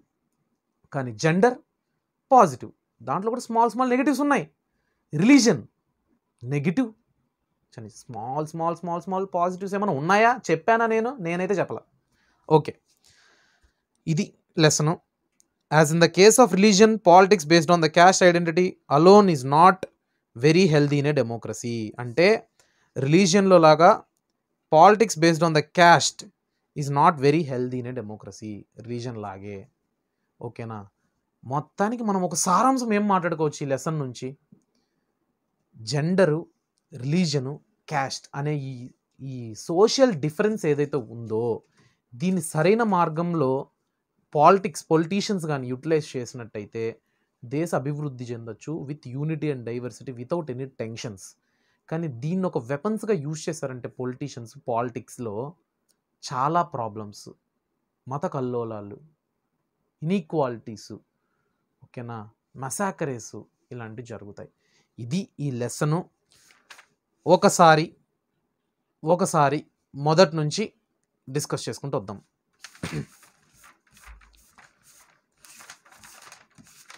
చాలా పెద్దదే ఈ lesson, but ఏమంత లేదు. సో లెసన్ పేరు జెండర్, రిలీజన్, క్యాస్ట్. ఈ లెసన్లో మనం ఏం డిస్కస్ చేసుకున్నామంటే 3 సోషల్ డిఫరెన్సెస్ ఫ్యాక్టర్స్ గురించి డిస్కస్ చేసుకున్నాం. ఒకటి జెండర్, ఒకటి రిలీజన్, ఒకటి క్యాస్ట్. జెండర్ ఇన్ పాలిటిక్స్ ఎలా ఉంది, రిలీజన్ ఇన్ పాలిటిక్స్ ఎలా ఉంది, క్యాస్ట్ ఇన్ పాలిటిక్స్ ఎలా ఉంది. ఇప్పుడు జెండర్ ఇన్ పాలిటిక్స్లో ఏంటంటే ఉమెన్ పనిచేసే పనులకు, మేల్ చేసే పనులకు చాలా డిఫరెన్స్ ఉంటుంది. ఉమెన్ ఇంటి లోపల పనిచేస్తే మెన్ ఇంటి బయట పనిచేస్తాడు. ఉమెన్ ఇంటి లోపల పనిచేసే పనులకు విలువ ఉండదు, మనీ శాలరీ ఉండదు. అదే మేల్ బయట చేసే పనులకి విలువ ఉంటుంది, శాలరీ ఉంటుంది. దీన్ని బట్టి తీసుకున్నట్టయితే అదే ఉమెన్ చేసే పనులే మేల్ బయట చేస్తే దానికి మళ్ళీ అప్రిషియేషన్ ఉంటుంది. సో ఈ ఫ్యాక్టర్స్ అన్నింటిని అధిగమించుకుంటూ ఈక్వాలిటీ అనేది మెల్లమెల్లగా అభివృద్ధి చెందుతూ వచ్చింది. దట్టు వర్క్ స్పేస్లో తీసుకుంటే కూడా ఈక్వల్ రెమ్యూనరేషన్ యాక్ట్ ప్రకారం అందరికీ సేమ్ శాలరీ రావాలని కావచ్చు. నెక్స్ట్ కొన్ని పొలిటికల్ రిప్రజెంటేషన్లో కూడా ఉమెన్స్కి separate quota 1/3 of the seats reserve చేయాలని కానీ లోకల్ సెల్ఫ్ గవర్నమెంట్లో కావచ్చు, లోక్సభలో కావచ్చు, ఇలాంటి సిస్టమ్స్ అంతా వచ్చింది. సో నెక్స్ట్ కొన్ని వాళ్ళకి ఉమెన్స్కి సపోర్ట్ ఎంపవర్మెంట్ కోసం చాలా స్కీమ్స్ ఉన్నాయి, సెంట్రల్ గవర్నమెంట్లో కావచ్చు, స్టేట్ గవర్నమెంట్లో కావచ్చు. So gender in politics is a healthy and positive. ఓకేనా? నెక్స్ట్ పాలిటిక్స్లో positive. Next religion in politics. Religion in politics ఏంటంటే రిలీజన్ అనేది మతం అనేది ఫస్ట్ ఆఫ్ ఆల్ అందరికీ తెలిసింది ఏంటంటే ఒక దేవుని నమ్మడం. మా మతం వేరు, మా కల్చర్ వేరు, మా ఆచారాలు వేరు. కానీ మహాత్మా గాంధీ ఏం చెప్పాడంటే మతం అంటే పద్ధతులు, విలువలు. అది అన్ని క్యాస్ట్లో పాజిటివ్గానే ఉంటాయి. అందరూ హిందూ ముస్లిం బాయ్ బాయ్, హిందూ క్రిస్టియన్ బాయ్ బాయ్ అన్నట్టే ఉండాలి. కానీ మీరు వేరు మేము వేరు అనే ఐడియాలజీని పాలిటిక్స్లోకి దింపడం వల్ల ఏం జరిగిందంటే ఇంకా అది సీరియస్ నోట్కి వెళ్ళిపోయింది అనమాట. అంటే పొలిటీషియన్స్ రెచ్చగొట్టినట్టుగా మనకు అన్యాయం జరుగుతుంది, మనది ఈ దేశం, ఇది వాళ్ళది కాదు అనే ఐడియాలజీని తీసుకురావడం వల్ల అల్లర్లు, గొడవలు ఇలాంటివి జరుగుతున్నాయి. మత కల్లోలాలు, మత విధ్వంసాలు అనమాట. ఓకే, సారీ నాకు తడబడుతుంది అంతే అప్పుడప్పుడు. Next communalism. ఈ రిలీజియస్ ట్రామా అనేది రాను కమ్యూనలిజంగా మారింది. కమ్యూనలిజం అంటే నా రిలీజనే గొప్ప, డామినెంట్, వేరే రిలీజన్కి పోల్చుకుంటే నా రిలీజన్ సుపీరియర్ అనే ఐడియా ఉండడం వల్ల దీనివల్ల ఏం జరుగుతుందంటే దేశాలు విభజించే స్థాయికి కూడా వెళ్ళిపోయి అంత గొడవలు జరగచ్చు. లైక్ ఇండియా పాకిస్తాన్ ఇండిపెండెన్స్ టైంలో ఎందుకు దూరం అట్లా విడిపోవాల్సి వచ్చిందంటే ఈ రిలీజియన్ ఫ్యాక్టర్ మీదనే కదా. So it is very serious thing అనమాట. ఈ కమ్యూనల్ మైండ్ అనేది చాలా డేంజరు. ఈ కమ్యూనల్ మైండ్ అనేది సింబల్స్ వాడడంతో, నెక్స్ట్ రాజకీయాల్లోకి పార్టీని, ఒక కమ్యూనిటీని దింపేసి ఈ కమ్యూనిటీ మాత్రమే నేను రూలింగ్లోకి వస్తే ఈ కమ్యూనిటీని మాత్రం అప్లిక్ చేస్తానని చెప్పడంతో ఆ ఏరియాలో ఈ కమ్యూనిటీ వాళ్ళే ఒకవేళ ఉండడంతో మెజారిటీ ఆఫ్ ద పాపులేషన్ వాళ్ళు రూలింగ్లోకి రావడం ఇలాంటివి జరుగుతుంది. చాలా నెగిటివ్ థింగ్ అనమాట. ఓకే, అందుకే ఇండియా అనేది సెక్యులర్ స్టేట్గా చెప్పారు కాన్స్టిట్యూషన్లో. సెక్యులర్ స్టేట్ అంటే ఏ మతానికి చెందింది కాదు, అన్ని మతాలు ఉంటాయి. India is unity and diversified country అనేసి ఇండియా ఈజ్ సెక్యులర్ స్టేట్ అని కాన్స్టిట్యూషన్లో మెన్షన్ చేశారు. Okay, caste politics. క్యాస్ట్ అంటే ఏంటి? ఒక కులం. ఇది ఇండియాలో స్పెషల్ ఫ్యాక్టర్ అనమాట. సిన్స్ ఇండిపెండెన్స్ మొత్తం అంటే డిస్క్రిమినేషన్ అనేది చాలా ఉంది. దాన్ని ఆఫ్టర్ ఇండిపెండెన్స్ కావచ్చు చాలామంది మహాత్మా గాంధీ, డాక్టర్ బిఆర్ అంబేద్కర్, జ్యోతిరావు పూలే ఈవి రామస్వామి నాయకర్ చాలామంది పాటుపడడంతో వాళ్ళ ఫోర్స్ వల్ల కావచ్చు, నెక్స్ట్ ఉండుకొని అభివృద్ధి, దేశ అభివృద్ధి, డెవలప్మెంట్లో ఎకనామికల్గా కావచ్చు, ఎడ్యుకేషన్ పరంగా, లిటరసీ రేట్ పరంగా అభివృద్ధి చెంది మెల్లగా క్యాస్ట్ డిస్క్రిమినేషన్ అనేది కూడా తగ్గుతూ వచ్చింది. నెక్స్ట్ ఉండుకొని దాంట్లో వాళ్ళకి రిజర్వేషన్ రావడంతో వాళ్ళు చదువుకొని గొప్పగా అనగదొక్కబడిన కులాల వాళ్ళు అభివృద్ధి చెందారు. అది ఒక పాజిటివ్ థింగ్. నెక్స్ట్ ఉండుకొని పాలిటిక్స్లో కూడా రాజకీయ పార్టీలు దీన్ని కొద్దిగా నెగిటివ్గా వాడారు. ఎలా అంటే ఆ క్యాస్ట్ కమ్యూనిటీలో ఒక లీడర్ నిలబెట్టి వాళ్ళ ఓట్ బ్యాంక్ దోచేద్దామనే థాట్. బట్ దీంట్లో పాజిటివ్ థింగ్స్ ఏమేమి జరిగింది, స్మాల్ క్యాస్ట్ గ్రూప్స్, సబ్ క్యాస్ట్లు ఉంటాయి కదా, ఒక క్యాస్ట్లో వీళ్ళందరూ కమ్యూనిటీగా ఏర్పడి, ఒక సంఘంగా ఏర్పడి వాయిస్ని రేస్ చేసి వాళ్ళ హక్కుల్ని వాళ్ళు పొందడంలో ఇలాంటివన్నీ సద్వినియోగపరుచుకున్నారు. రిజర్వేషన్ కూడా ఒక పాజిటివ్ థింగ్. సో క్యాస్ట్లో పాజిటివ్ ఉంది, నెగిటివ్ ఉంది, రిలీజన్లో నెగిటివ్ ఉంది, జెండర్లో పాజిటివ్ ఉంది. ఇదే ఈ లెసన్. దీంట్లో ఆ హిందూ, ముస్లిం అనే పై చార్ట్ ఉందా, అది ఎగ్జామ్కి రావచ్చు. Women's representation in other countries అని ఉందా, అది ఎగ్జామ్కి రావచ్చు. ఇంతే. బాయ్. ఏమన్నా డౌట్స్ ఉంటే కమెంట్ చేయండి. 1 minute మాట్లాడేస్తాను, జస్ట్ 1 minute. చాలామంది చాలా కమెంట్లు పెడుతున్నారు. చాలా హ్యాపీగా అనిపిస్తుంది. చాలా అంటే చాలా హ్యాపీగా అనిపిస్తుంది. ఫన్నీగా చెప్పమంటున్నారు. నేను ఫన్నీగా చెప్పాననే నేను అనుకుంటున్నాను. ఇంకా ఇంకా ఇంకా ఇంకా ఏమన్నా మార్పులు చేసుకోవాలంటే మీరు చెప్పండి, తప్పే లేదు. నేను ప్రతి ఒక్క కమెంట్ని చదువుతున్నా, ప్రతి ఒక్క కమెంట్కి రిప్లై ఇస్తున్నది. ఎవడన్నా కొత్త సబ్స్క్రైబర్ ఉన్నా, లేకపోతే మన రెగ్యులర్ సబ్స్క్రైబర్స్ ఇది నిజమా అని కావాలంటే చెక్ చేసుకోవచ్చు. ఎందుకంటే నాకేం 100, 1000 రావు. 20, 30, 100, మ్యాక్సిమం 100, 200, 500 వచ్చిన కమెంట్లు కూడా ఉన్నాయి. 600 కమెంట్స్ కూడా ఉన్నాయి కొన్ని వీడియోస్ మీద. కానీ ప్రతి దానికి నేను రిప్లై ఇస్తాను. ఎందుకంటే కమెంట్ రావడం ఏంటండి, ఒక common man, I'm a common man. ఏదో అది చాలా హ్యాపీగా ఉంది, మంచిగా ఉంది. స్ట్రెంగ్త్, అదే నాకు స్ట్రెంగ్త్ని ఇస్తుంది. ఇంకా ఇంకా ఇంప్రూవ్ చేసుకుంటాను. ఇంకోటి ఫిజిక్స్ చేయమని, మ్యాథ్స్ చేయమని అడుగుతున్నారు. డెఫినెట్గా ఇది ఆగస్టు, సెప్టెంబర్ ఎండింగ్ లోపు ఫిజిక్స్, బయాలజీ, మ్యాథ్స్ స్టార్ట్ అయిపోయి ఉంటుంది. ఒక్కొక్క లెసన్ అన్నా ఖచ్చితంగా అయిపోయి ఉంటుంది. 2 లెసన్లు అన్నా అయిపోయి ఉంటుంది. నేను ఎలా చెప్పాలనే చూస్తున్నా. ఇదంతా గ్రీన్ స్క్రీన్ అనమాట. నేను సోషల్ కాబట్టి ఎంతైనా స్టోరీలు, డ్యాన్స్లు వేసుకుంటా చెప్పచ్చు. కానీ మ్యాథ్స్ చెప్పాలంటే బోర్డు మీద రాసి చెప్పాలి. ఫిజిక్స్ చెప్పాలంటే ఒక ఈక్వేషన్ రాయాలి, ఎలాగ డయాగ్రామ్ వెయ్యాలి. నేను అదే థింక్ చేస్తున్నా, ఖచ్చితంగా వర్కౌట్ చేస్తున్నా, ఏదో ఒక సొల్యూషన్ వస్తుంది. అప్పటి వరకు కొద్దిగా అర్థం చేసుకోండి. నేనేం కావాలని కాదు. డన్. లేదు మీరు నా దగ్గర నిజంగా డౌట్ చెప్పించుకోవాలనుకుంటే నేను సీరియస్గానే చెప్తున్నా, మీరు నాకు ఇన్స్టాగ్రామ్లో మెసేజ్ పెట్టండి, so and so subscriber, my name is this అని. నాకు ఈ ఫిజిక్స్ అనే టాపిక్లో, మ్యాథ్స్ అనే టాపిక్లో నాకు ఈ డౌట్ ఉందని. డెఫినెట్గా నేను దానికి న్యాయం చేయలేదంటే మీరు రేపు కమెంట్లలో వేసుకోండి నన్ను. మ్యాటర్ ఇది మ్యాటర్. బాయ్.